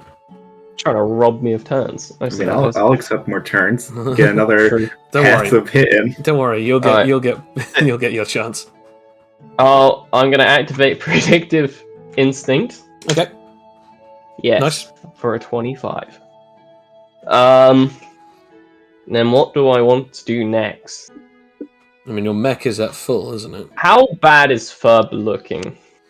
I mean, he's looking better off than last time. Still pretty bad though. I mean, it looks like as if his life force is hanging in there. He hasn't taken any injuries, but he doesn't look very good. Alright, I'll spend another action using Swartle just to do another heal on him. Okay, roll for it. Woohoo! 22. Okay, and then heal. And then we go over to this guy again. Then it's his turn. Okay. So you get another 60. As he sort of looks over it, as he sort of moves back for a second, he sort of darts back about 2 meters away, so that then he's rotated and looking at all 3 of you as you're sort of originally surrounding him. Now it's just all of you are sort of in a cone around him. He puts his hand forward, and the lightning bolt immediately returns to his hand, as he just looks at you, he just goes, "Why exactly are you doing this? After all, what is it to you that I will do this? I doubt that any of you are even from here. Why would you fight me? Why would you challenge me? For this reason. What? Is it because that you're concerned of godhood? Or even that you have your own religious reasons? But why? Why would you do this?" I just don't like tyrants who put people beneath their thumb. I mean, yeah, same here. That's kind of why I started a war with with Majrata. So I mean, You're the one, then. The heretic they called. He does know you, boss! I've heard rumors. The one who challenged Eden. I didn't think that you would actually show up here. But now that I've heard and seen your power, I will have to at least regale you with at least this tale. Eden is not to be trusted. For obvious reasons. He then smirks with an almost evil intent of malice within his very soul. But they have true power on their side. I hope you're ready to fight them. Because even I struggled many times to see exactly what it was that their true goal was, and I realized what it was that they needed. I think myself a god, but they hold powers even beyond the comprehension of all other superhumans. They own things that even the greatest imaginations could not truly create. Then I shall leave you with at least one piece of advice. Take it or leave it, it doesn't matter to me. There are 3 individuals that you must be careful of. Gabriel, Remph, and Mazrael.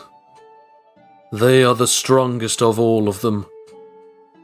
If they fight you, prepare for casualties. You can never win a war without sacrifice. very, very true.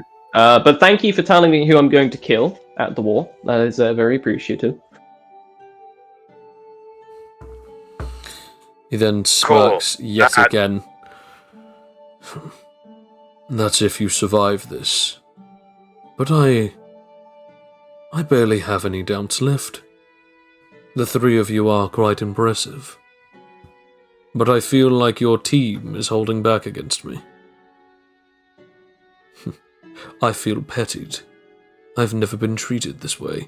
I actually am speechless. I can't even consider you fools because your strength far outmatches most. So well done. Not that it matters from me. He then takes his spear and throws it up into the air. As it does so, it begins splitting off. I shoot him in the face. And it begins raining down. All of you, roll me your reactions. I shoot him in the face. Alright, roll for it. I guess. Should I just go for I'm gonna another use the block, bottom half. or should I try and reactive strike? He's 4 meters away from you, so you won't be 4 able to meters away. Okay, so then just block. Okay. Understandable. I'm gonna try and use the axe to absorb the lightning. Okay. Nice. Am I able to use all 3 guns in a reaction? No, it's just one. Okay, then I'm just gonna use the lower half. Nice! Okay. To be taking that juicy lightning. No. Yeah, you absorb the lightning. You fail to block. Ferb, you do hit him, but you also get hit. So I'm going to ask... okay, so I'll roll for this damage. Perfectly fine with me. I want to shoot him in the face so he stops talking. Ferb, To shoot him. Ferb, roll your damage. Okay, remember, I'm using the lower half, so gun fuse damage! Okay, nice. And BPA. Yep. 91 plus times 3. It's 98 times 3, but yeah. Oh, Oh, it would be sorry. 91, yeah, 'cause the... Do you include the willpower in the times? Yeah, that's the 2 D12s. Okay, yeah, so it's just the whole thing, okay. The 4 D12s is the Sonic, because everything is doubled due to the fusion. Right, I see. Yeah. Felix, you take 41 points of damage. Ferb, you take 90. Okay. Oh! Back 41. down to... Ooh, 19. Okay, and you hit him for that. That's 98. Can you multiply that by 3 whilst I'm sorting out the damage that you've taken? Sure. So you take 40. That is 294. Nice. So you take 41. Oh, I should have converted it into energy. And then Ferb, you take 90. Which is 154 plus 90. 244. Okay. You're now unconscious. Is that right? Because didn't Arnarke heal me twice? What did he heal you for again? I healed him. 60. I healed him 59, and then I healed him 60. Okay, so that's that. So I'll That's just 184 if I'm correct. take away 60. Yep, 184. Yep, sorry. No worries. A lot of numbers have been going back and forth, but that still breaks your vitality, so I'm going to have to ask you to roll me survival. Thankfully, it's not. It's like 1.5, isn't it?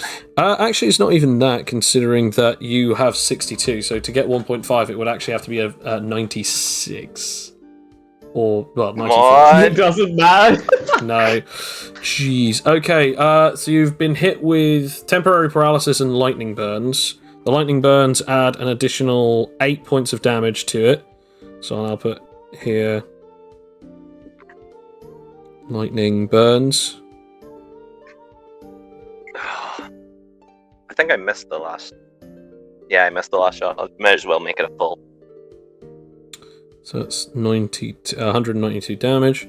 And then you dealt how much damage, sorry? 294. 294. And the original damage is 98, yes?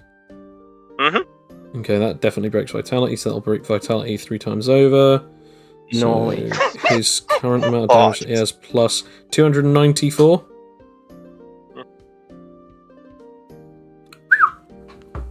Damn! That was one gun! Imagine if I had 3 of those. Yeah, that's scary. And how many bullets is that? That's 3, so that's 3 injuries, because he took injuries. That's 3 separate injuries.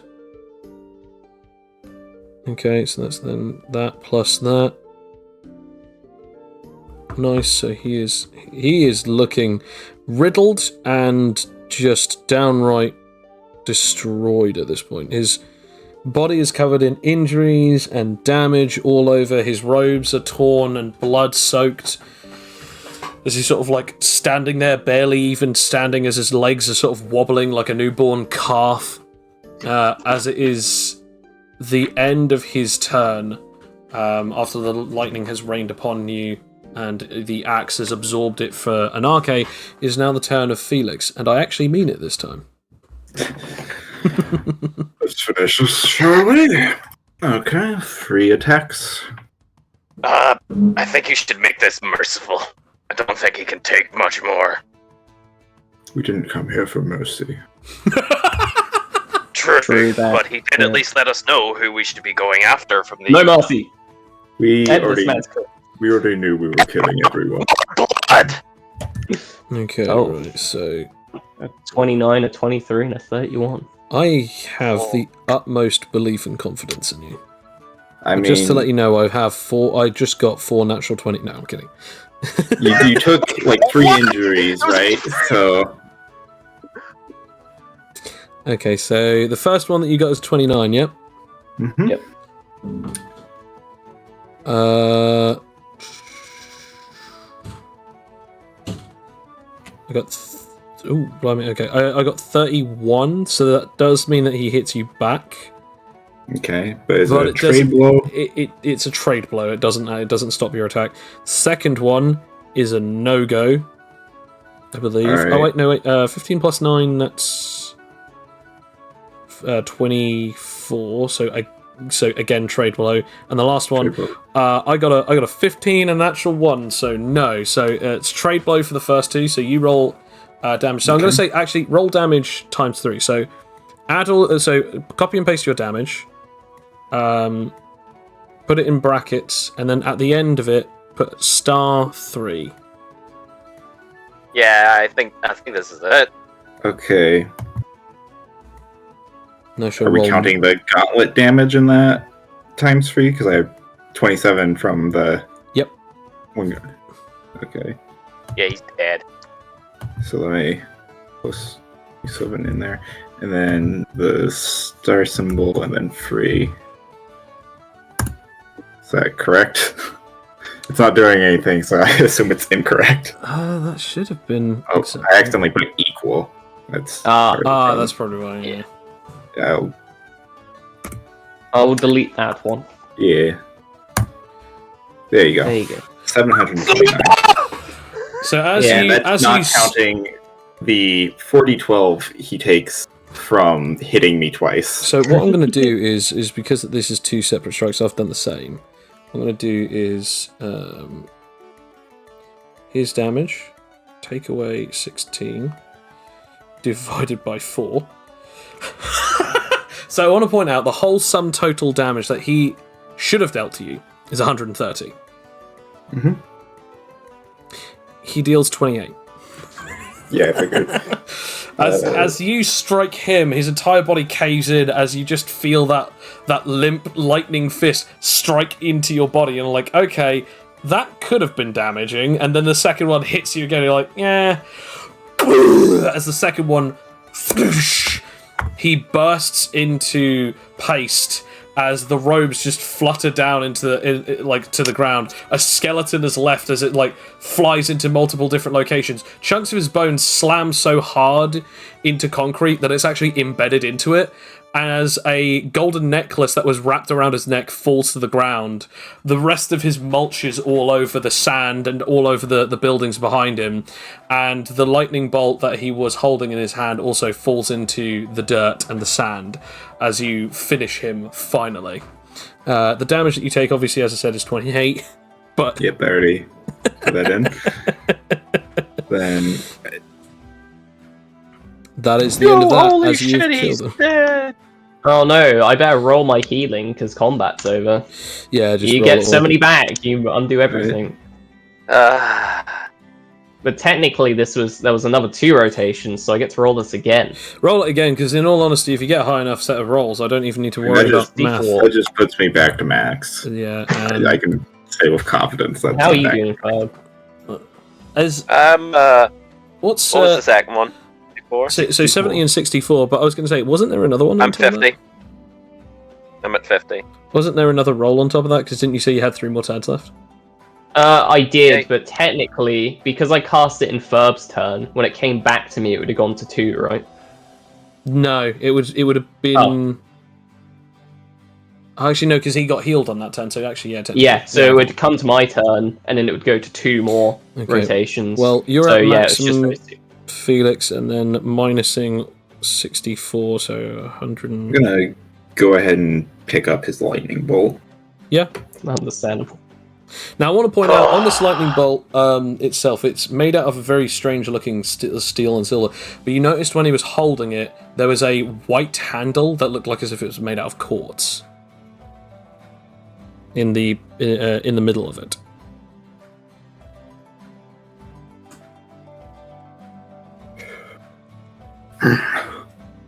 Right. Who does it look like this should be most useful for? I'm going to say everyone either... Yeah, I'm going to say everyone roll me a history with advantage. Or I was just gonna roll aura sense to sense the abilities in the weapon, but yeah, I can Roll history first with advantage, and then Yeah. after that you can then roll that. Actually, technically it would be passive, but yeah. I don't even know how I did that. How in what? That's What the How- what did that D, extra L it's want? D. It's because it's you put D2, D20. oh D. but how yeah. does that? How does that? Okay. I'm just gonna count. I got a 0. I think that's what I'm gonna do. I got a 15. Hey, Felix! I mean, I Once got you- 12. Once you pick that up, you then also remember something that the brothers of Anarche said, which was there's the bolt of Sezu, also known as the Zeus's bolt, was actually supposed to be for Aldous. I want to point out though, Anarche, you also when you are sensing this, you also notice that there are powers inside of the necklace as well. I figured, Hey! considering you mentioned the necklace Yeah. explicitly, but I just Well, thought- I guess I'll go and take the necklace. Okay. Felix, this is one of the items on the list! Correct, we knew that, yes. Well, I didn't. I just thought he just wielded a random lightning bolt. I want to also Oh. point out something else. As soon as he died, there was a large amount of feel of this weird electricity dissipate as all of you sort of look up and you notice that a whole weird sort of like tint to the sky begins to open up back into its original starry night sky as it sort of begins to dissipate. Well, ain't that pretty? I mean, yeah, it's pretty nice. How stylish is the necklace? It's basically the equivalent of Broly's necklace, but there are 3 gems in it. I'll put it on. Okay. And it's my fashion collection. You notice no difference, but except from you feel stylish as hell. Yep, let's go. Looking swanky, boss! Thank you, thank you. You could probably take it to someone who can identify it for us. True, Yeah. true. I guess Well- we should see how the people are, right? They're running. Yeah. Hopefully there wasn't any casualties. Yes. You eventually get back to the rest of the group as Stan and Aldous explain to you guys that after a while, once after they'd finished running, like the civilians, they noticed that they couldn't get any further without being incredibly basically they couldn't run any further because there was a large barrier of electricity that was stopping them from leaving. That was like it was rather large around like a certain vicinity. As Stan basically says that it was probably an ability of Sezu. Alright, well, it should be gone now. Felix will hand the lightning bolt. I know he can't be here to act it out, so I assume No, that's fine. accepts it. Aldous accepts it, holding like basically as you sort of like go to take it, he then asks if it's like infused with powers. To which that he actually stops you before you answer. It's like, never mind, I can feel it. Now you're holding it on the centerpiece of this thing because you know that like either end is like it's all sharp except from the handle on the middle of it because it's double-ended sort of spear like a javelin. As he touches the tip of the blade, you can notice like a large amount of electricity go towards his hand, and it stops just centimeters away from where his fingers touch. As he then says, "I see. This weapon itself reacts to physical contact. Thank you, Felix." When you let go of it, he then takes it by the handle as the electricity continues running through it without causing harm to him. Well, that's awesome. Hey, Aldous, could you heal a few of my wounds? I'm still feeling a little bit off. Aldous basically sort of like waves his hand as any of your injuries are immediately cured. Your lightning injury is gone, and he begins to sort of just finishing up healing you. A few We minutes. forced you to play Aldous this entire session. A few minutes pass after this has happened, and Felix, you sort of notice that like there are some people beginning to walk out of their houses and come towards you guys.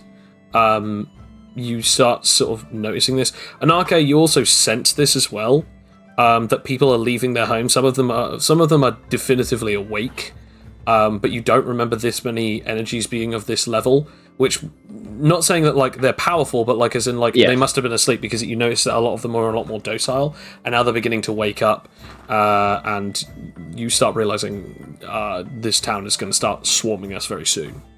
Just gonna put the god axe away. Fair enough. Go ahead and detransform. Okay, you have, by the way, you have 20 points left in your stockpile. Ferb, obviously, you're no longer in your transformation now as well. Anarche, obviously, you're still in yours. Yep.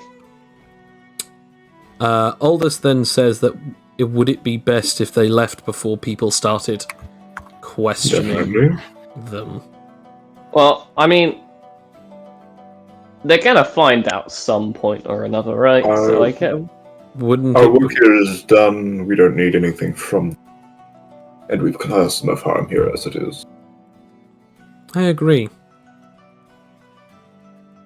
I mean, we can always call him later since he has a band and we know his name. We let him know the job's done and no civilians were harmed. Also, by the way, I killed him. Did he have a band? How many points I get? It was not. He did not have a band. No, I mean it was very visually obvious that he didn't have a band. But I will say something, which is your points will definitely change, and I'll inform you of that in a little bit. But yeah, so do you guys all head off then? Yeah, I assume we teleport somewhere. is there anywhere specific anyone wants to go, or are we just going back to Phileas, maybe, or are you gonna? What other leads do we have on the list? Well, I have no phone service, so if I got a message from that dude about the other artifact, I wouldn't have received it. I guess we can might as teleport well- we somewhere might as with well just- signal. Let's see what's Yes. left. We have the Grandfather's Sword, the Oblivion Blade, and the Ring of the Forgotten, which is the thing that we were doing earlier before we were rudely interrupted. Yes. Well, I prefer to tell Phileas in person that we've done the deed, and then we can go off back to somewhere with a signal, if you guys are alright with that. Alright. I assume You're the boss. we remember where he was when we left him. He'll be somewhere in the vicinity. We can just teleport to him. In fact, we could probably just look him up on the band. I can only teleport to places I've been to, technically, so... I mean, one safe bet is just teleporting back to your original place that he said that he was going to stay, unless if you noticed people coming in. So obviously you just head off, using Anarche's portal to get back to the same location. Felix, you do notice something that's actually kind of weird though, is that some people begin to walk closer and closer. When the portal opens, some people sort of gasp and look at them as you sort of just notice that they're just like pointing and looking. Some of them that are in the togas. You also notice, by the way, that none of the original congregation, any person who is not part of that original 20 person congregation, are wearing the same attire. It's almost like as if they were wearing it as a sort of almost a cult meeting. But as that happens, you sort of take note of this as the rest of you guys sort of start walking in. Felix, other than Anarche, you were the last person to walk in. Anarche, as you sort of go in, you notice that no person within the crowd has anywhere near the same level of power as that guy. Felix, Ferb, or any of the rest of your members of party. Nobody in the entirety of this village has an energy level of that. You sense a couple of people with abilities and powers, but they're practically no higher than what would be the equivalent of like halfway to evolution or mutation. Yeah. Before I go through, she's gonna be like, "Oh, by the way, I'm not a god, so don't even think about praising." It's like just walk through. As you go through the portal and go out the other side, Phileas is sort of. You notice that Phileas is sort of knelt down next to a campfire, like he's sort of sat down onto the ground, sort of resting next to this fire. As sort of you see him, and he's covered in a couple of like cuts and bruises on his sort of phoenix hybridized humanoid form. As he's sort of like out of breath for a second. as he looks up and he goes, Whoa. "It's you. I thought I had to continue." You're good? You then notice around him is 10, maybe 15 people that are just lying dead, either impaled on weaponry, covered in burns, or even just, like, basically dissipated into paste. Ooh. You seem to have had a lot of company while we were in there. Don't worry about it. As he sort of, like, stretches his neck a little, as it sort of cracks, you notice, like, a wound on the side of his neck begins to sort of set ablaze and heal and seal up immediately. As half of his wounds just immediately vanish. I take it that the deed is done. Felix covered in blood. Yep. Pretty much. Good. And there was practically, well, I'm pretty sure there were no civilian casualties. That's even better then. I don't mind if you use or take any of the equipment that he had on him. As I said, that you have done me a favor here. Quick question, do you know what the necklace was? I didn't even know that he actually wore any necklaces. I only heard and saw him once. Quite frankly, I wanted to try and make sure that I was as unrecognizable as possible. Most of the time that I walk in to town nowadays, I usually walk in covered in robes. Not only just for the sake of the sun, but also because I don't want people recognizing me. I only saw him ever so slightly. I didn't really recognize much except from the spear. Fair. Fair. Do you mind if I loot some of these bodies over here that you finished off? Most of their weaponry and any kind of items or equipment that they had on them are practically damaged beyond repair. If you wish to take them, I don't mind, but I would say that it's kind of pointless. Oh well. Maybe they had some cash in their pocket. If it is, it's probably melted and fused to their flesh. I can use it as bullets! As you sort of do that, roll investigation. I got a 12. You find little amounts, but you find some stuff. But yeah, most of it is just damaged beyond repair. So it's like, yeah, this at most would count as like slag towards your bullets and stuff. Out of curiosity, can you make bullets? What? Do you have the capability to use gold for your bullets? Oh yes, I can pretty much use any material. And hand you the gold ingot that I have. I don't remember where I got sweet. it, but I have a gold ingot. Didn't Aldous give it to you or something like that? Oh, It was when we entered in the hut. Oh the mountains. yeah, I forgot about that. It was a just payment? stole. I don't remember what it was I for. think you just stole a gold ingot and was just like, "Yep, this is mine now." No, if out of game here, I think he made it to say, here's payment, Oh yes, and then no, you took it. he tried to pay someone with a gold ingot. He said there's no point in it. I think Felix took it in the end. Like Felix took a gold ingot because I was like, that literally means nothing to me. It's like, okay, well, fine, that's mine now. I think it was actually Anarche, and then he was like, okay, Felix, go to Aldous for your payments towards tax. Oh yeah. Oh yeah, I was making Aldous pay something. Either way, it's a fucking gold ingot. You use it for what you will. I also have the golden button that we're never going to use, so you can use that as well. Sweet. Oh, put that in this big backpack. As Felix, you sort of give that. You just sort of notice Phileas just sort of looking over at the rest of the party. Well, you held up your end of the bargain. I might as well at least give you some kind of help. I forget what his end of the bargain was. His end of the bargain was, hey, do me a favour and I will at least defend you long enough so that you don't have to deal with people for a short period of time. He even said that like he was going to heal you guys, and he did at the time. Yeah. Heal all of you. So his end of the bargain was at the beginning of the transaction, actually. Yeah. Okay. I should at the very least state that I've noticed that some of these people who are coming to fight are usually individuals who want to fight me, except from one of them. I did realize that he was trying to get in so that he could fight you. However, he was the only one that actually landed any kind of decent injuries on me. Not many of them are all that strong, but I will say, your abilities excite some kind of challenge or conflict. Obviously, with only 6 hours to go left, you've got short time on your hands.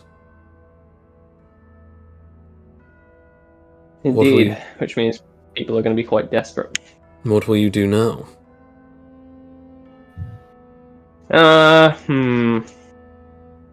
Well, you guys want to go with a signal, right? So Sure. there's either Irish City or Garrison. I guess Tuscania has signal. That's another high-level country. I don't want to go anywhere cold, boss. Alright, it's not Tuscania. I'll let you know if you stay here. The deserts do get quite cold at night. Yeah, They're not Tuscania here is far either. colder. I want to point out it's already very cold right now, but he then just... Phileas then just says, it's only going to get colder from here on out in this location. Right. Well, I guess back to the house in Garrison, the one that there was thingamajigs, and then they were trying to sell it, and then we teleported in there. So I'm gonna go and see what's up with that place. Okay. Yeah, so you open the portal, all of you guys walk through. Phileas then just says to Anarche, you keep yourself careful now. Make sure that you don't do anything too foolish. I'll try. As I said, you've got an ally in me if and when the time comes that you need to fight against Eden. Thank you. Thank you. You're welcome. Oh, and also if you see Phileas... No, every time. If you see the man you killed... If you see the man that I'm currently speaking to you... No. If you see Fergus, make sure that you kill him. No, that is very much the plan. So Yeah, he'll pay for destroying the sub. Very well. As you walk through the portal and it closes behind you, you are suddenly entered to... It's actually like later on in the day now. It's nearing nighttime. So it was like in the middle of like the early hours of the morning where you were in Emjanarnini. You're now entering a certain portion of the time where it's actually like nearing evening. The house is empty. You can't hear anyone else talking, and all of the lights are off. Like Aldous goes to like turn on the lights, and just, they all come on and everything. I'm gonna immediately Aura Sense, try and expand my range. Okay.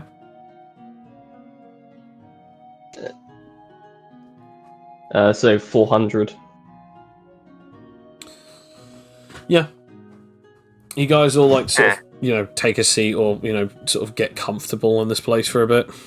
As Stan says. You go. I wonder if they actually did manage to sell this house.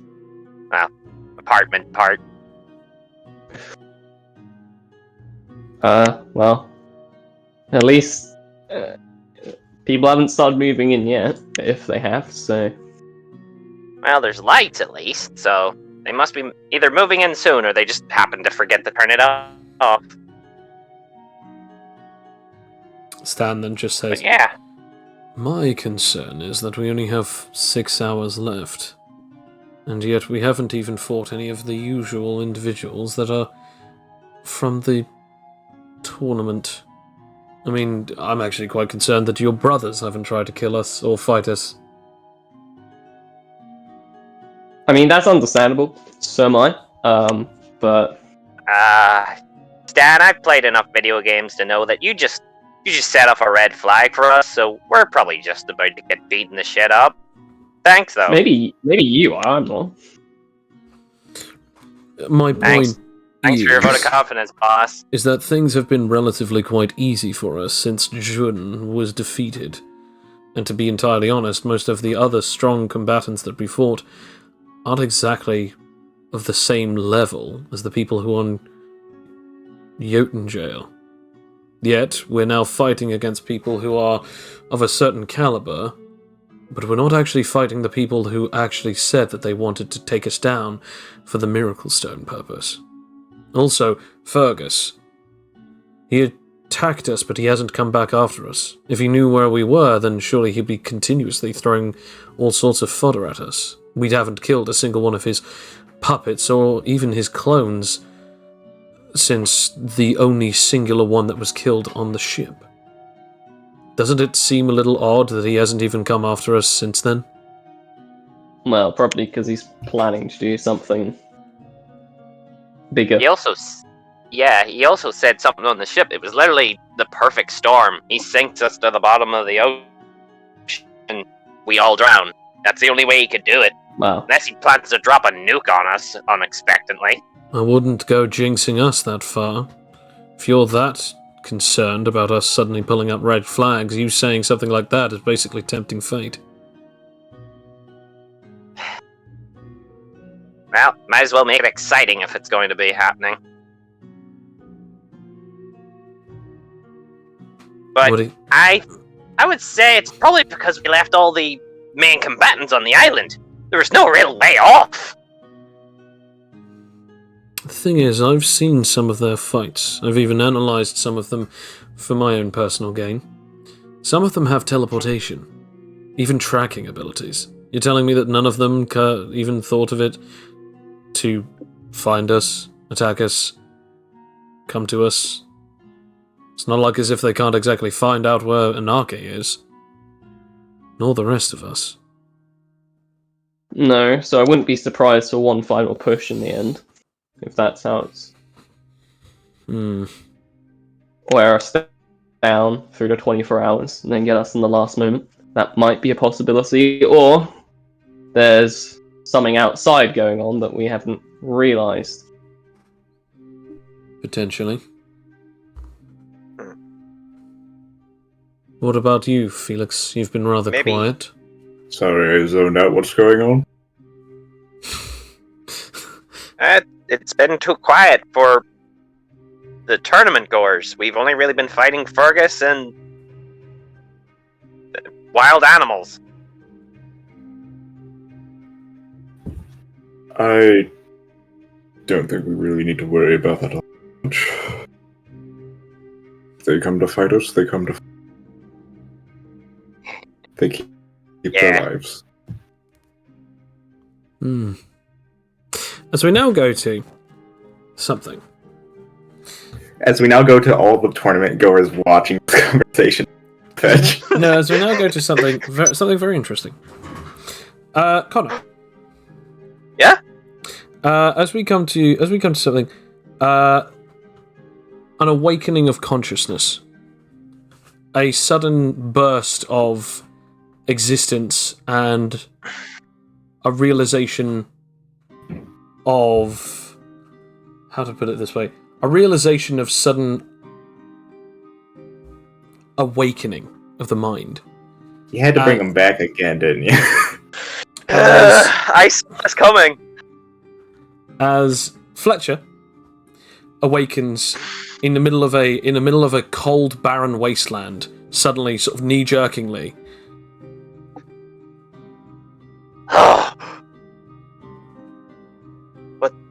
What the? Wait. What happened? As you turn around, you see two people standing very, very close next to you. The first one is an individual in armor that you do not recognize, and the second one is Fergus. Fergus! I should have known. Hello, my Wait. lad. Where are my friends? Oh shit, I don't have my weapons. Oh shit, I'm naked. No, you are at least in your clothes. However, your special eye. How do you get his clothes back? Your clothes are fine, but your special eye and your staves are nowhere to be seen. You look around and you see a empty crater and you somewhat recognize some of the surroundings as where you were before, but there's no lab, there's no friends, there's no table, nothing.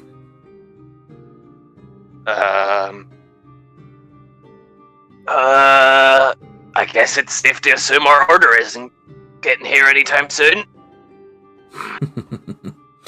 Hello, my lad. Where is everything? Don't worry about that. I have a question for you. If you're willing to hear me out, maybe I'll at least let you live. You might at least recognise something. Your body isn't a rotting corpse. Courtesy of me, of course.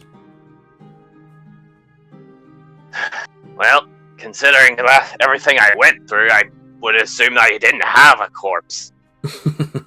You're right, you've been dead, or should I say, completely nothing for the last 4 days.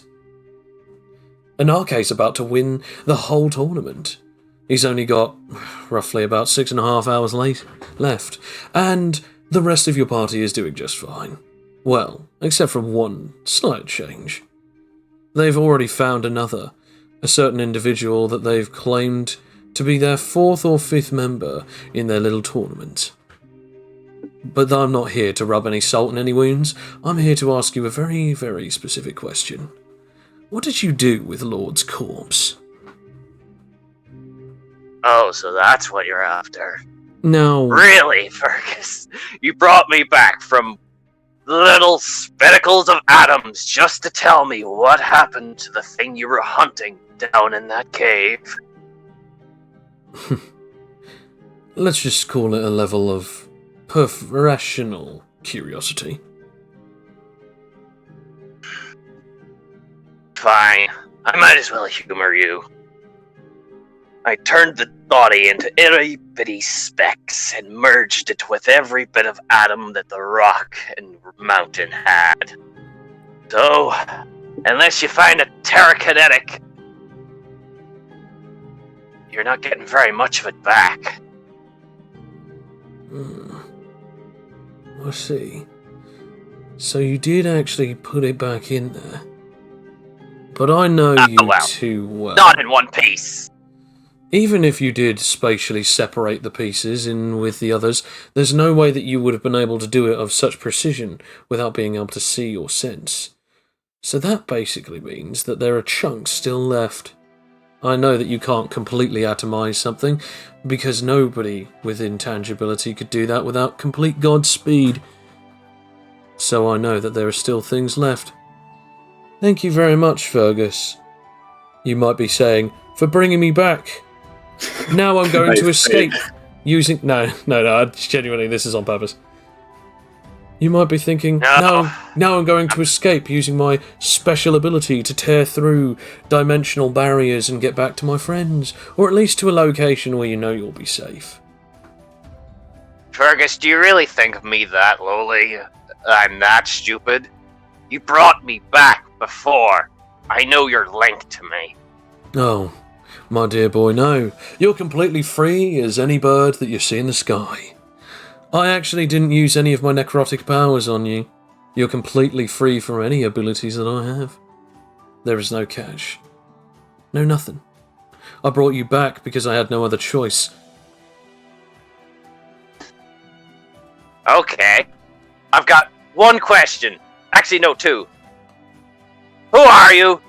And what the fuck did you do with the real Fergus? Because I need to give you a medal if you actually manage to kill the bastard. I'm afraid that there's no other way of answering that, but without telling you something very important. So, I'll start from the beginning. I am, and have always been, a businessman. I need 2 specific things to make me, without a doubt, absolute. The first thing that I needed was an entire oil rig worth of different powers, but I couldn't do that. Do you have any idea how many people would be after me? So I had to use it on simple corpses for a time. The second thing that I needed was knowledge of 2 particular individuals that could give me what I needed. Now your team got rid of one of the particular powers that I needed. So I had no other choice but to make a direct enemy of myself. Now, there was a slight problem. Once I did that, I did something unthinkable within my own complexity. I placed myself into a compromising situation. I won't go into details, but because of that situation that I've potentially put myself into, makes it easier for people to understand who I am and why I've done this. Couldn't have that now, could I? So, there's one particular person left who can save me. And even if they can't, I'll at least be able to die knowing that I brought 2 of some of the greatest powers in the history of our lifetimes. No, of our planet. Back from nothing. I've already done it once. Now I just need the second. I want a war grander than any other. Because I want to see this world truly understand what mess it's created. And yes, I selfishly want to be alive to see it. But it does put a smile on my face knowing that your team have done exactly that. Oh yeah, I should probably inform you, Anarche and the others, they started a war with Eden, not too long after your death. Well, if this is the place I died in, and I'm noticing a giant building is missing, I'm assuming Felix went on a rampage for a bit, and Anarche pulled him out of it, and they're now going to kill the people who caused them to go, including the people other than Felix's family in that building. It's genuinely impressive how incredibly astute you are. Maybe death has changed a few things in your mind. Well, I'm still giving you the courtesy of flapping that jaw of yours, so maybe. Oh my dear sweet boy. You really think that you're gonna leave here without giving me exactly what I wanted? I mean, you brought me back.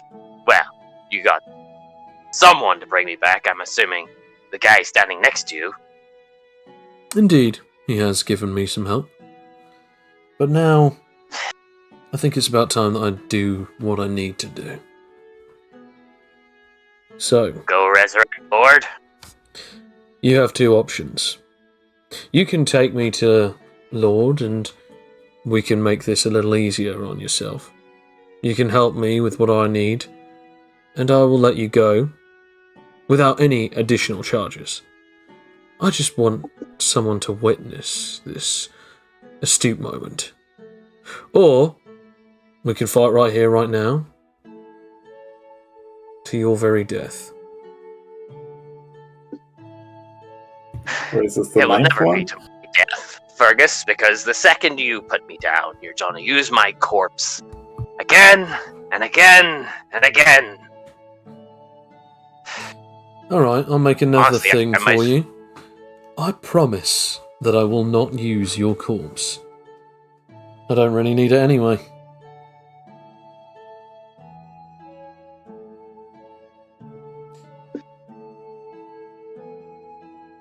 You'll forgive me if I take a few moments to actually think it over. Of course, you take all the time you need. As the next thing you know is you see the guy in the armor disappear, and suddenly you have like a massive, sudden headache as the guy reappears in front of you. As at the tips of the 4 of his fingers on his right hand, suddenly covered in some sort of like strange, sort of weird, sort of. It looks like blood, but they're sort of steaming with this strange sort of like blue and white smoke. As your head is like insanely, like, painful. Ugh, whatever you're doing, it's actually making it harder to think. Oh, so that's where you put him. I have to admit, I thought that you were actually going to be a little bit smarter about it. However, You really were that impatient. 2 weeks. That makes things a little more tricky. Okay. Well, if you were to get my help, I could probably bring you a chunk back. That's all you really need, isn't it? I know exactly where it is. I can get to it. And how do I know that you are the one who's even trustworthy? Makes a Considering if they know where it is. Considering the first thing I thought about was helping my friends, you should know me by now, Fergus. I can be quite reliable. But you know what? You did bring me back. You went all that effort to re-accumulating all my atoms. So tell you what, if you're actually telling me the truth right now, and I get to be free again, to continue helping my friends, possibly hindering your future endeavors, why not? I'll bring it right to you, and we go back to what we do best. Free of charge, of course.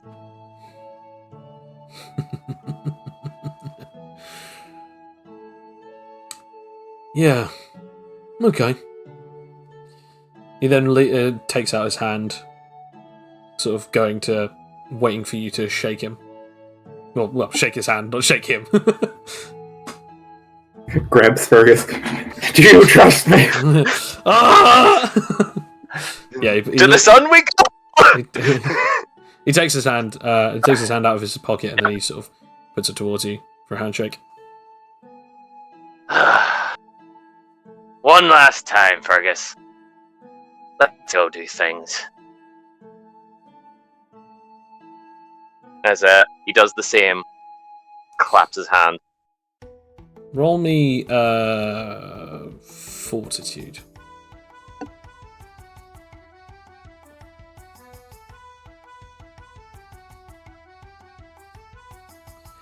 As you sort of do that, he goes, "Ta very much." As the side of your neck begins to open up, as blood begins spraying out of the side of your neck, as you fall to the ground in fatal moments, as the side of your neck has been sliced open. As you go to your knees and immediately lie on the ground, bleeding out, you see him just looking over you with an incredibly smug look. Do you really think that I was going to trust or believe anything you said? I didn't need you in the beginning. I just wanted to see that smug little face of yours die away one last time. Well, I'm not gonna give you the chance. As I activate interdimensional the teleport, I'm just all warp away to a random location. Okay, roll for it.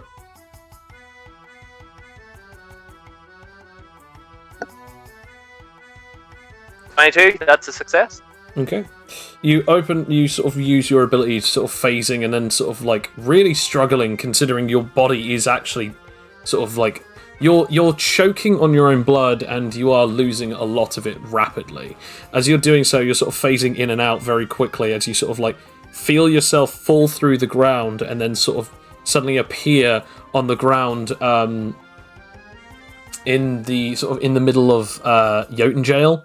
As you're in your own apartment, sort of like crawling, and you begin sort of like trying to get closer to like the door, as then suddenly you just feel yourself warp as you're suddenly back right in front of Fergus on the ground.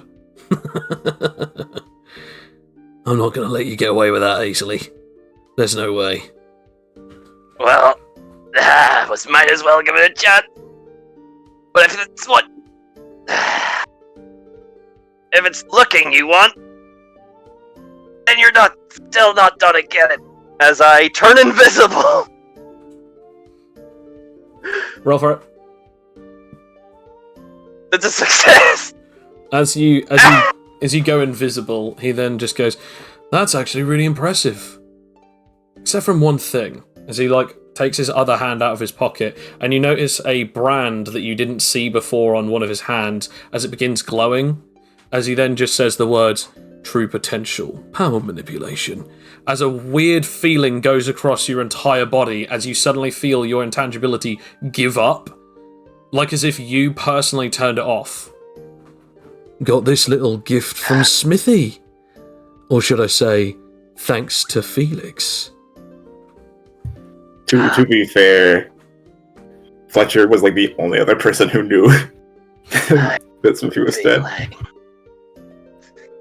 Well, Fergus, I guess you went out this time.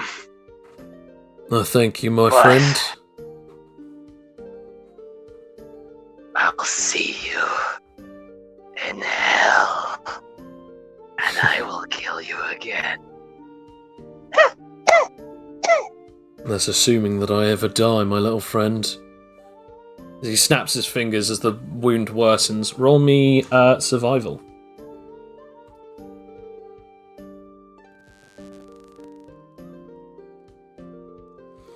As you just fade.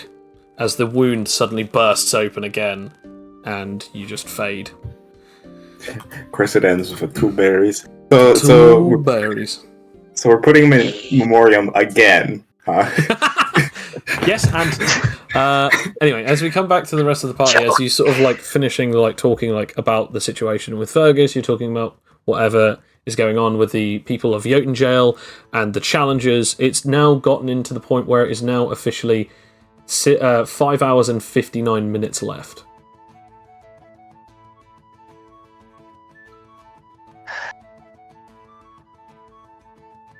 Perhaps we should keep teleporting. Perhaps we sorry. should take rests. You go first.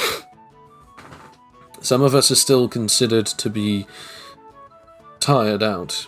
Anarche, what about you? You've been in that form for the last 20-something hours, haven't you?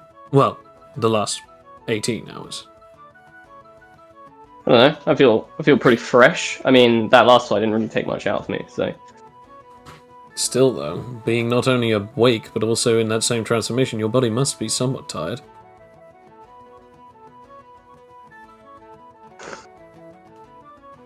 I reckon I'm fine. Uh-huh. Sure. I find this hilariously ironic that you're the first one to say something about that. That me as a person? Or Felix? A little bit of column A, a little bit of column B. Felix had a nap not long ago. That's true. Well, if you ever want to take a short rest, I could half it for you. Just one of these pills. I'll keep that in mind. Thank you, Doctor. But I reckon I should be pretty good. Speaking of the pills, since my stockpile is at 20, I will take chill pills. Okay. So I'll then say to that is roll me a d10 plus a d20 first.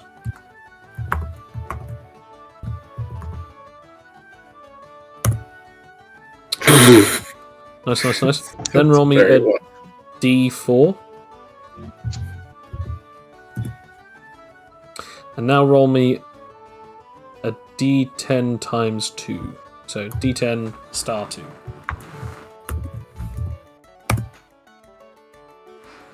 Puts you right back up. Nice. As sort of you guys are sort of waiting around. Does anyone want to do anything, or do you want to get going? What is the party? Now I have messages. Do I have a bunch? I want to check my messages. Because that guy. You check your messages. You've had about 16 missed messages. Oh, jeez. Alright, let's get through reading them. So all of them are like, hey, where are you? What is going on? I've just seen the news. What's going on? Hello, Anarche. All of them sort of like really annoying things. The fourth message, like from what he sent, was saying like, you need to let me know ASAP. And then after that is like, it basically tells you the rest of the story in the first 3 messages. Anarche, separate message. The next message goes on. I believe I found a lead. I will speak to him soon. And then it's like 2 hours in between of those messages. As the next messages, I have the rough location here. Send to a postcode. As it then says, you have to let me know soon. And that was about 10 hours ago. Oh. Well, I think we might have missed our lead, guys. It happens. Yeah, I mean, he sent me a postcode, but that was 10 hours ago. How was it 10 hours ago? I feel like it feels like something happening. Yeah, we weren't on the sub for that long. Oh no, but we messaged him. You messaged him, and then we started the teleporting around a lot. You messaged him in the first hour. It was it was the first half hour, if not the first hour, that you messaged him. Because funny enough, you guys actually got here at 24. I think it was like 24 hours and like 30 minutes. Oh, sorry, 23 hours and 30 minutes or something. Yes. Wow. Time flies when you're having fun.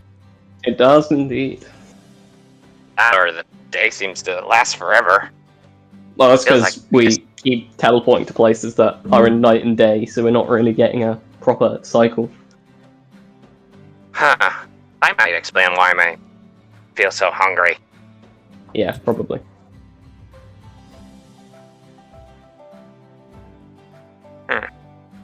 So I wouldn't say it's like jet lag, because you don't really have to worry about that, but it's still a bit weird, you know? Yeah.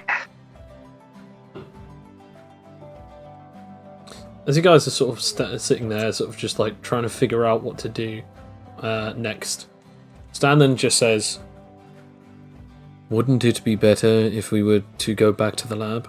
My clone is still working on it. I'm sure that we could try and see if he's finished it."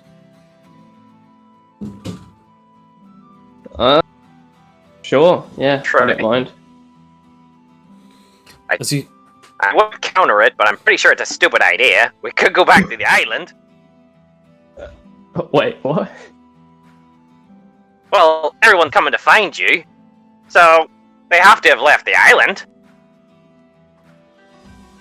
Would Or take a they're little bit waiting. to get back. Or they're waiting, yeah. That's why I said it's a stupid idea. We should probably get going soon. We've been here for the last half an hour, and it could very well meet our doom if we don't. Yes. Considering we are just sitting around here. Thinking very much the same. Alright, well, it's either you're in jail or Smithy's lab, if that's what you meant. So, Both of the clone and Stan put their hands up. Well, we're voting, and we vote for the lab. alright. Hey, that's not fair. You're still the same person. Technically, it's a separate hymn, so I'll allow it, so... Ah, fair. Is anyone Yeah. else voting for the lab? I really don't care. Bert puts his hand up. Oh, well, Aldous- that's, Aldous puts his hand up for the lab, because Aldous pretty much just says, "There's more animite there, and also we won't be in so much trouble." Well, the DM while voting the party. I don't trust this at all. I mean, I have to be entirely honest, it doesn't make a lot of sense that Aldous would want to go back to probably one of the bigger war zones that you guys have fought in. Like, it makes a lot of sense that he'd want to be more of a pacifist. I'm sorry, it just makes sense. I don't. Counterpoint. His church is there, and it has even more animite. Second but it's counterpoint to shit. your counterpoint, he can always rebuild it if it gets destroyed, but why would they try and destroy it when none of them are there and can see it? I mean, he can't if he has to pay taxes. Don't know why I didn't put it in image form, but I love democracy. Okay, out of the three of you guys, what are your votes? So you don't care, as you said, Felix. What about Ferb and Anarcho? Verb gives for the laugh because, like he said, the island is a stupid idea, but he thought he would bring it forward anyway. Fair. Anarcho, what about you? I mean, it doesn't matter my vote. I'm already outvoted. I was actually Or going to. on the same side. So. I was like, oh, I mean, okay. boss, it's your portal. You can take us wherever you want. That's also You true. want. No one else can teleport. But I love democracy. What can I say? I was going to say, okay, imagine my vote as one vote. Even though there's 3 separate characters, imagine my vote as one vote. You've then got Ferb's vote. Technically, if the 2 of you outvote it, your portal technically... It's still 3-2 in that instance. It's not even 3-2 because... It's 2-2 unless... yeah, fair enough. It's 1-3, and I don't care. It's already 3. Let's just go to the lab. Fair enough. You open the portal up and it's sort of like head off as you sort of get everyone sort of going into the lab, into the portal. You're about to step through it as you suddenly notice something as a life force suddenly just appears as like spatial distortion opens up as it's Tori, the masked Ushima clansman. As she then just goes, "It's you! I finally found you!" As it's up to you. No, you've already gone through. It's just Anarche who's left outside of the portal. As Anarche, you can either decide to just go in and she can't really do anything, or you can stay outside of the portal. No, if you took your mask off, I'd maybe consider it. As I step through the portal. The portal closes up behind you. As you return, and the door is back into its full pieces as the clone is just sort of standing over it. Ah, me and other me. You have returned along with the other party members. I seem to have figured out what it was that this door was doing. The other 2 clones the other 2 stands just look at him. Right. Ah, yes. It seems as though if we were to be able to put this door back together, it would be quite easy. We could use our own abilities to fix any of the issues. But there's only one problem. What's that? The amount of blood it would take, and the nanomachines that we'd have to use. It would potentially mean the sacrifice of, well, to be blunt, a clone's life. Stan then goes, fair enough. Clone? Hey, why does it have to be me? Well, because he figured it out, and I'm the original, so I can't really do anything about it. But it would only lose the clone's life, so technically, if you do it, it wouldn't lose your life, would it? Just go and do it. Aww. I don't want to do this. The clone walks over, and his chest opens up as loads of flesh tendrils burst out of his body, slathering blood and flesh and organs all over as it then sort of like a melted butter pad slams onto the top of this big flat door, melting onto it and shape-shifting as then weird congealed flesh lumps slam themselves, crawling over, slamming themselves into sort of the pits in the mechanisms of the door as it pulls its entire self into it, righting itself, and it connects into the center of the door. It then fully opens up as the doors, all interconnected, fully opens as it does so, rewriting it. He sacrificed his life to turn himself into a door. I'm almost proud. They grow up so fast. Anyway, we should probably enter in before anything else goes wrong. Right. Yes, I agree. Only one. Can Fergus still possibly do the explosion thing? It's interesting that you say that. I believe that there might be a possibility for something to do with this. I wasn't able to get access to it, but I believe that if I still have my trusty sonic screwdriver, which he then suddenly makes out of his middle finger, and then yanks it out of it, and then regrows the finger, he won't be able to do anything about that. Besides, I also have some pieces of technology that will keep this active for as long as we need it to. And, if anything else goes wrong, Aldous should be able to use his own abilities. Although, the only issue is, we don't exactly know how far Aldous' powers reach. Aldous then just sort of looks off to the side. Huh? Yes. sort of very confusedly, not really paying attention or listening because it had stuff to do with technology involved. Right. Okay. Well, Either way, we should be pretty much safe then, right? we shouldn't dilly-dally, but yes. Alright, in we go, I guess. As all of you walk into the lab and the door shuts properly, you then feel like this strange buzzing that goes throughout the entirety of the lab. That wasn't happening until after the door closed. Okay, the spatial barrier seems to be protecting itself, so we should be fine. Nothing can get in or out using spatial distortions. Theoretically. Cool. Unless they can break it, yeah. Yes, he says with hesitation. Would you be able to reprogram the base defenses to work for us? I've already been on that. Something that I noticed once I got in here was that the base defenses were set to a specific set of species.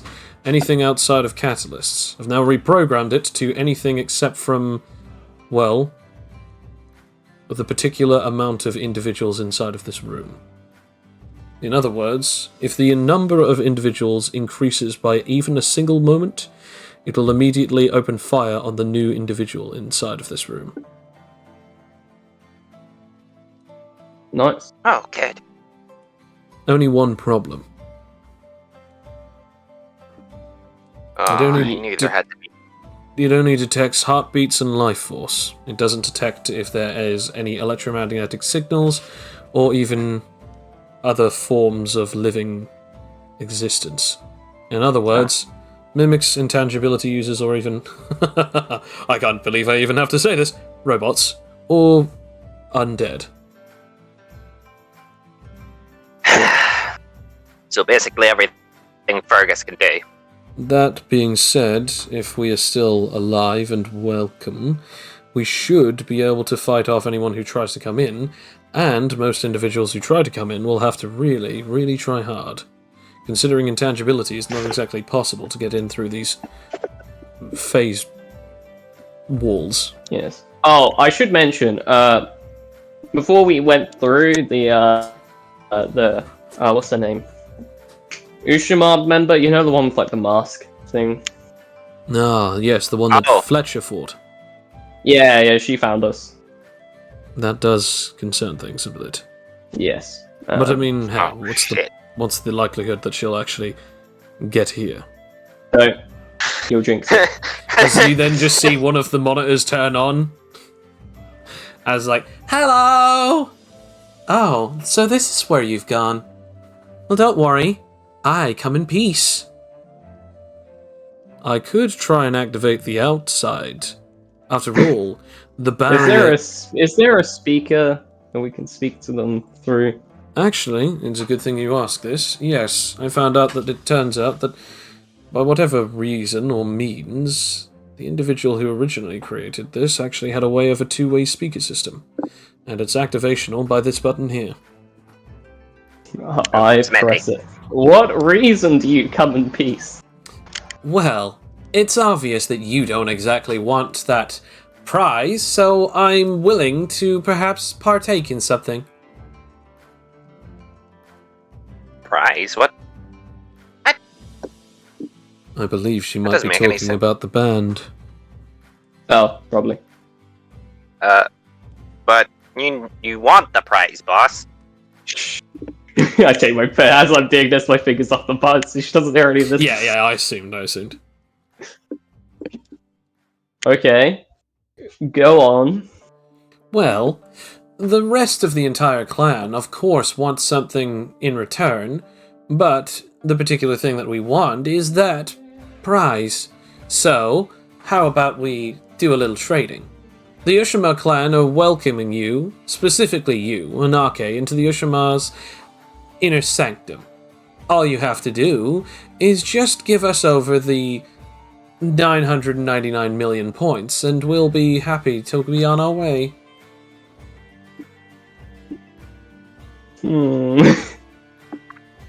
I don't think that she can get in here. Otherwise, she would have already. I press the button. Give me a moment to think about this. Hmm. Do we have The any time wages is- we can activate? Time is ticking. Shit, Well, time's the- ticking, guys. Well, we can't stall her out, and the only way to get the money is to defeat you. So I don't think it's the money they want.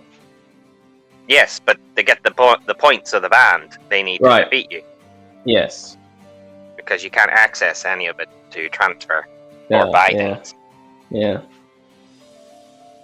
Look, let's be entirely honest. When we first saw Fletcher fighting against her, she had many different abilities that she seemed to keep a secret to even herself.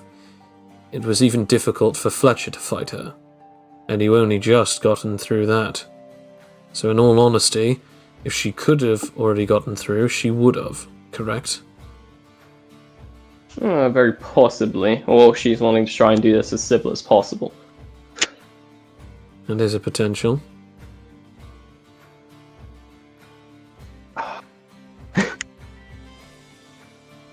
You know, originally I wouldn't have cared, but considering there's people we need to bring back.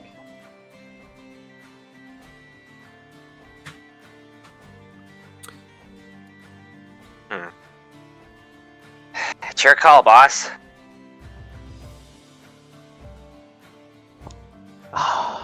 So tempting to accept and go and beat them all up. It's so tempting. To be entirely honest, if they can't get in here, then we should be fine. If they can, we still have the advantage. The system would immediately try and fire on anyone, and we have the complete advantage here. I can use my clones to repair any of the damage, and don't forget, we also have a chemistry user on our team now. So he can also fix any of the damage. There's not really much that they can do against us. We've practically won this. And when I don't like getting that comfortable, but I do agree. I'll press the button and go. I have thought your deal over, sorry, and I'm gonna have to respectfully decline. I kind of need this end result, so sorry to that's let you down. a shame. I guess that we have no other option but to try and kill you. I mean, yeah, I mean, technically you could just knock me out and win, but I guess, yeah, technically murder is an option. Let's be entirely honest. Not many of the people who try and fight you would even survive long enough to be able to knock you unconscious. We, of course, would have to fight you as if we wanted to kill you. To be honest, That's a fair argument. To be honest, Big Brother Majra didn't actually want to kill you. He said that something about honorary members and teacher and student, blah blah blah. I wasn't really paying attention.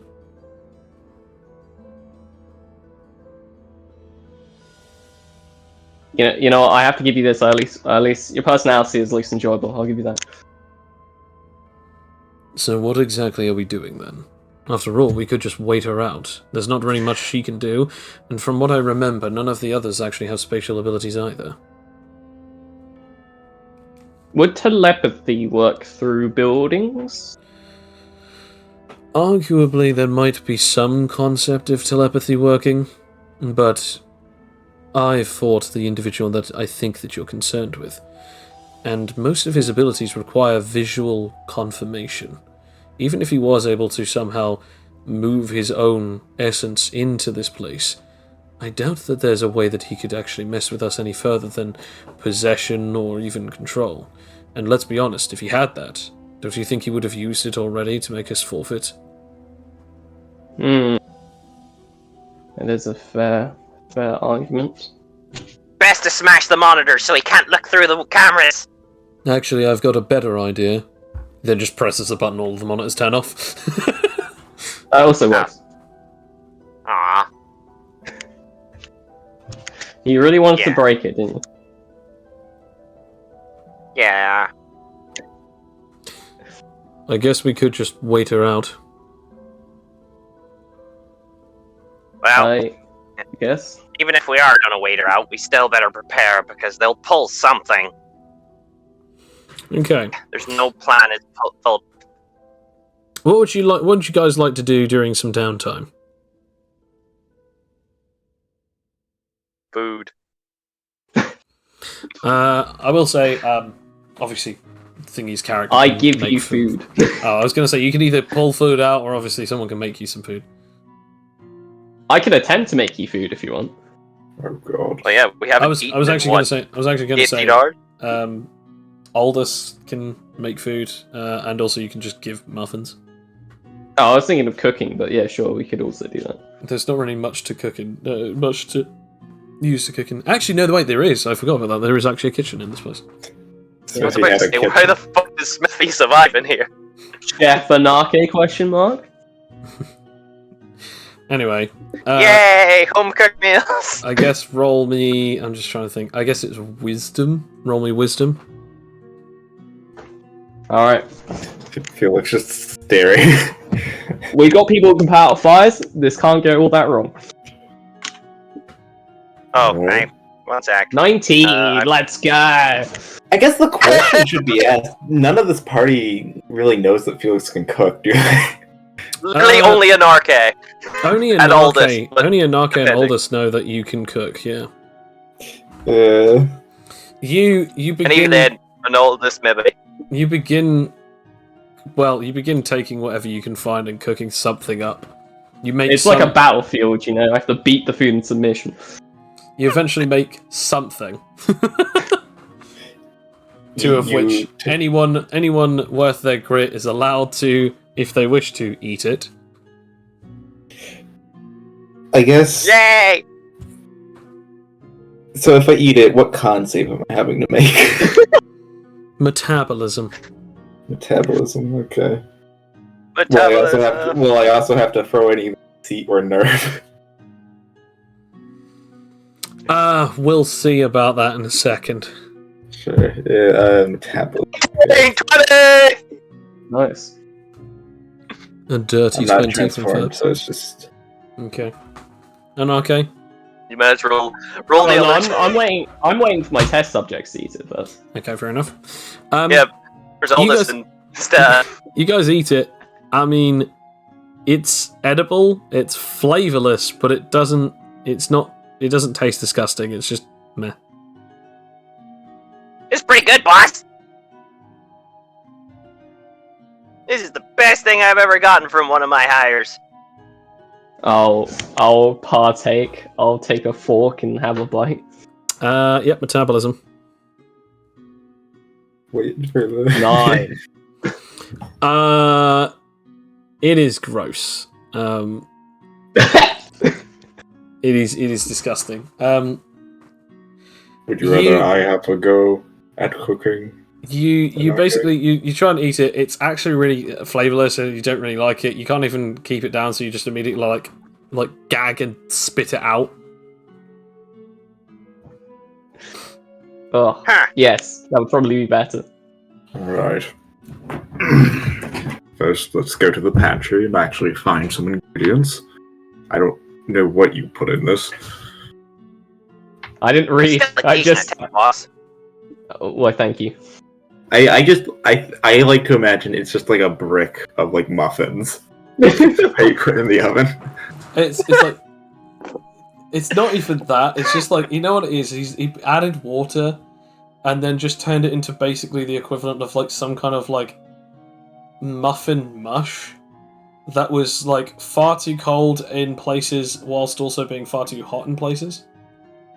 It looks like a very bad banana bread. Yeah. Yes, yeah, and it's way too moist. The wrapping on the muffins wasn't taken off. So. No, Oh, it's just all God. thrown in there. I love how my best role today was to eat cooking. Yep. Roll me, I guess, survivalist, Felix. Right. Hey, you're getting the survivalist again. Oh, we didn't buy any card games. Right. You find some bits and pieces and you start throwing it together. This is enough to make your home cooked meal. And so you sort of finish it off, and the others partake in eating it. I will say, people don't have to roll metabolism for this because it is just good enough to eat. It's an actual good meal. Yes, yeah. As you do so, 1d4 plus 1 every level up. So how many is it? I know it's it's for all 2d12s. 2d12s. I mean, I think everyone's full now because of the situation with Aldous and everything. Yeah, but you would have gained 19 HP. As you sort of finish that up, it's now 4 hours left. I'm glad bring I out- with you. I bring out the TV and a bunch of movies Okay. Is and that the gaming console. What do we want to do, people? Movie or gaming? Co-op mode. Co-op mode. No, you need another Co-op. console for that. You just need another remote. Depending on the game. I mean, no, not in this day and age. There's no Split such thing screen. as there's no Split such thing screen is as a thing in this day and age. no, it isn't. It's dead. I mean, there is. It's called retro games, Joe. Also, you yeah, did like not so. buy like, a retro console. You even told me Hang on, this. Anarchy doesn't know what games are good. He So- just grabs So them. Joe, assuming if we're saying that games of this era Switch games, We never specified that it was a Switch. Also, we never specified what gaming console, but most gaming consoles have games that can be played on the same screen. Shush. Also, a majority of games, especially in the current generation, don't have that capacity. You just don't play games that have that. Joe, I do. I want to. I Joe. Yeah? Joe, counterpoint. We have Stan. You just make a We can controller. have all the consoles and TVs we need. The only issue is he doesn't exactly know the software, and he needs to know the software to be able to do so. if only we had Hours This to is figure out the utility software. Either way, What? you guys play games or watch movies. As you continue to do so, the time continues to tick down. Around about the last hour, you start hearing banging on the walls, noises, all sorts of strange things going on. Two of which Stan says, "Do we even turn on the monitors, or do we just leave it and hope for the best?" No, let's have a look. I'm curious. He turns them on, and you notice that the Ushimar clansmen are trying to fight something that they can't really see. That the cameras aren't able to see. It's further down, as they're just like sort of pulling off their abilities like fire, energy, like all sorts of like special attacks and moves, and then suddenly just a singular blast of this massive wave of stuff just pushes them out of the way of the camera's panel. Does it seem like they're losing? Do they seem badly It seems injured? like they've all been blasted back, so it seems like they lost that specific skirmish. Oh. There's now nothing in front of the camera. How's the cameras, Ooh. boss? I kind of want to help them. The thing is, if we do go out there, whatever is outside will get in, and we then have to deal with them. And it could Yes. also be for show. They could just be trying to trick us, thinking we're still looking at the monitors. I know. Which makes me want to do it more. Why don't we wait until after whatever's going on? You only have a few more minutes left, and if you win, then we can at least deal with them after we've gotten the stone or made the wish. Joe, can I sense through the spatial barrier? Roll for me. Alright. Roll for it, baby.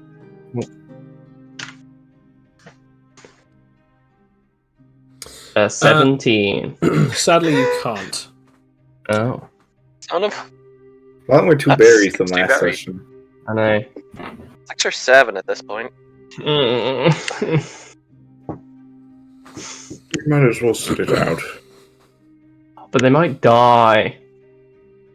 And if they die, the stone, if you make the wish, will reverse it. Well, I can't because I have to bring back your family. If you make the wish to reverse everything that happened due to the tournament negatively, I believe I would bring everyone back. Would that not? Ah, You can't, you So can't can I roll an deny- ingenuity to know if that would? You can roll an ingenuity. Based off the 11.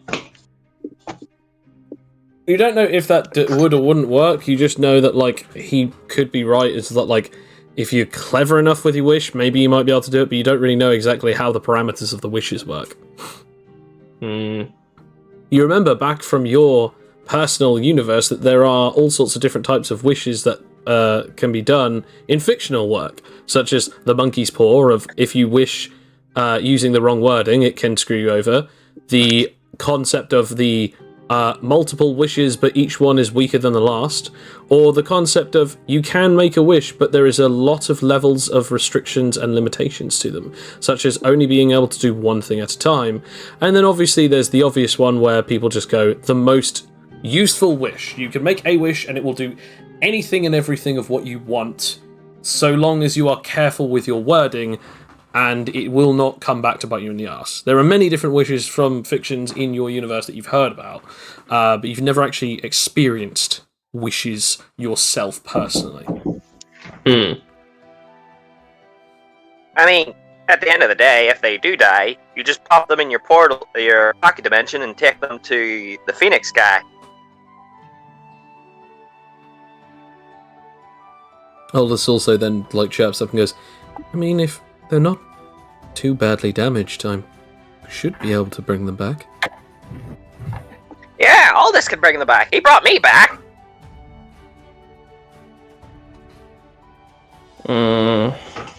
Actually, then again, who the hell is strong enough to beat all four of them at the same time? Was it all four of them? There was at least 3 of them. You don't know where the other 2 were. Like, the other 2 that were missing, by the way, were Itache and oh my gosh, I can't remember his name now. Tishimi. So that was Majra, Sasaki. And it was energy that pushed them away, right? A force that either looked like energy or some kind of large blast that pushed all of their attacks back. Alright. We'll wait. And just turn off the monitor. Verb will Good. at least take this opportunity to change his head. Because it might as well transform now instead of being caught. Okay. That succeeds. Just, Does it's a good it? thing it was only going for 1. Does it? Yes, because remember, everything gets brought down to the ironclad. Yes. Oh, what? So just the head. I'm pretty sure a singular limb, because the gun that you turn into is a very big gun, so I think its original roll is 15 anyway. And then obviously partial And the transformation. ironclad ring. Partial transformation is also an additional increment above that, so it would be 20, but then obviously Ironclad brought that down to 15. So I think it is 15 that you need. Really? Because we've been going off. Whenever I go for try, I get 20. It goes. All 3 work. I believe so. So I think... So that would mean it would need 15, 20, 25, but we've been doing try and going for like 24 and 23. Because then you have because your original thing is a large weapon, isn't it? Because the original starting damage, isn't it? Isn't the original starting damage of the gun like... What is the original starting damage of a gun? Was it a D8 or was it a... Because it's a two-handed weapon, which means it would be a 15. 2 D4s? Oh, yeah, no, yeah, then in that case, yeah, it would be. Yeah, it would be like 15, and then partial transformation is then 20, and then obviously because you ironcladded specifically the partial transformation or the original transformation, I can't remember. I don't remember. Either way, it would be 15 for partial transformation, then 20 for double. Let me just quickly... I've got the document for... We'll have a chat. well. We'll have a chat about it in a bit. But yeah, I'm pretty sure that that's not the case. Okay, then I'll... Verb just shakes his head and nothing happens. Okay. You wait for a little bit longer. The time begins ticking down. Yeah. As it's getting now closer to 10 minutes. The pounding on the door begins to rise up again. 5 minutes. It continues and continues. It begins to go to 4 minutes. The lights start flickering in the facility. 3 minutes. Begins to go deathly silent. 2 minutes. Everything begins to whir as suddenly the noises of the entire facility begin to increase as suddenly a warning light comes on and Stan then says something is forcing this facility to have to use more power. 1 minute left. The facility... We could just teleport out of here. If we have We 1 can't. minute, We can't. The spatial barrier. we can turn it off. If we do, someone will get in. Are they going to be able to get in and catch us running? It really depends. Would you be I able mean- to? Would you and Aldous be able to create more behind the door so it's harder for them to break, or they have to break through more, so that it gives us just a slight bit more time to leave? Literally, as you say that, Aldous then uses his spatial to create a secondary wall of a spatial distortion in front of the, sort of in front of the door. Now they'll have to work twice as hard. All right. I mean, we could everyone get- always... Yeah. We could get into your pocket dimension just as we open the door. And Well, then to that's- warp somewhere else from within inside. Let's just get ready, just in case they break it open. Right. Okay. Bulk up. A single minute later, it begins to get higher and higher as the entire facility's warning system goes off. Alarms are ringing, all of the different lights are suddenly blinking as Stan begins to become a little bit more erratic. Okay, they're definitely trying something, I'm not entirely sure what. The cameras If aren't we look even working through- anymore. Oh, there we go then. How Basically, how flying long good is though. left now, Joe? A single minute as it's now ticking down, a few seconds left. Before it begins to I'm fly. still able to open my pocket dimension, right? You can open So your go- pocket dimension, yes, yeah. Alright. We all go into the pocket dimension. Okay. I'm gonna ask everyone. I'm gonna ask everyone to roll me move speed, Yeah. except from an arcade, because obviously you have to wait until everyone else gets in. Is in, yeah.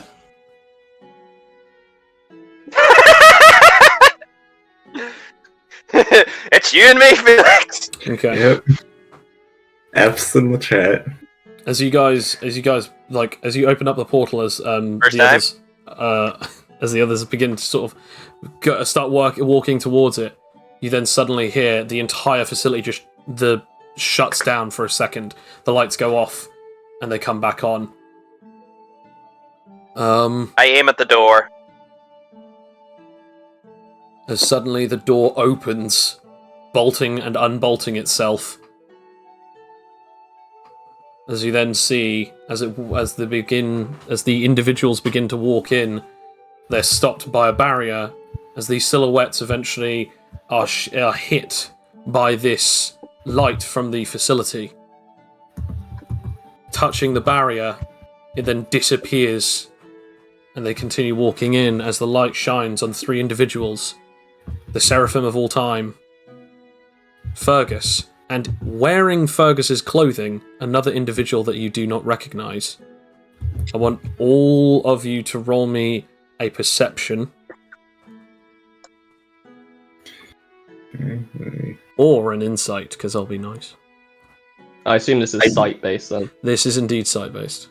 How is insight nice for me? That's it's literally a worse roll for me. I mean, you can do either. You don't have to do. Ooh! Now, a stupid question. We're technically in a city. You're in a facility. You're not necessarily in a In normal. a city. You're not in a normal environment of a city, so no. I would say I am. No, you're in a laboratory underground in an underground facility. No. Insight. Anyways, perception. Okay, that's actually really good. Anarche, you're looking at all three of these guys, and it's a little odd. You notice that the individual who is wearing a copy of Fergus's clothing, you actually notice that there's a large hole where the abdomen was, where the abdomen is, but there's no damage on this person's body.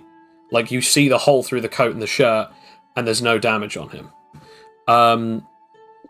However, the other two are also relatively looking completely unharmed. You two notice this as well. However, Felix, you notice that there's something off with the other individual's eyes. He definitely looks like a reanimated corpse, as he's not really covered up by anything else other than the regular amount of clothing that Fergus has.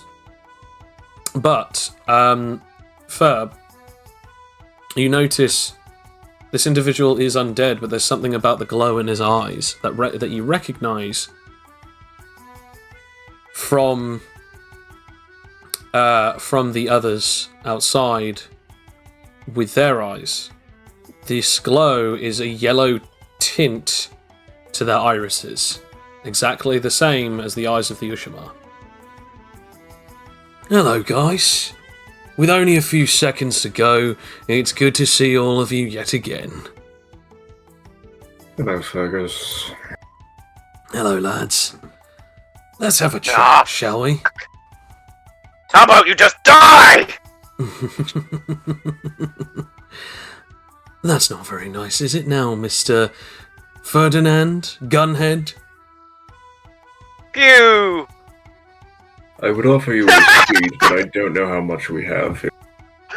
You fire off some shots as they immediately stop mid-air just in front of him, and they immediately just fall to the ground. Fuck. Really? Well, that's a shame. Why don't I show you As suddenly, Anarche, you don't hear anything else from Mr. Fergus.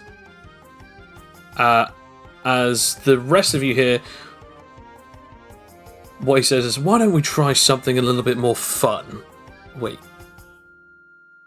Where did Anarche go?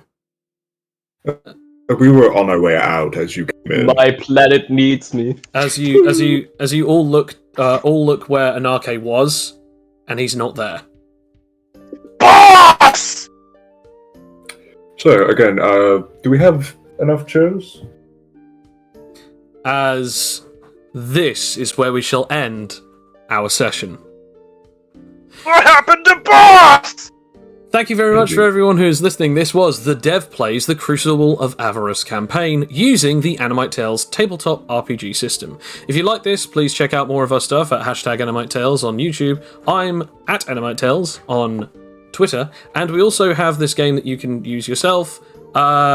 So check it out on animitetales.com. Thank you very much for listening, and as always, have a wonderful night. Bye-bye. Bye. Have a pleasant evening. Enjoy your ice cream in the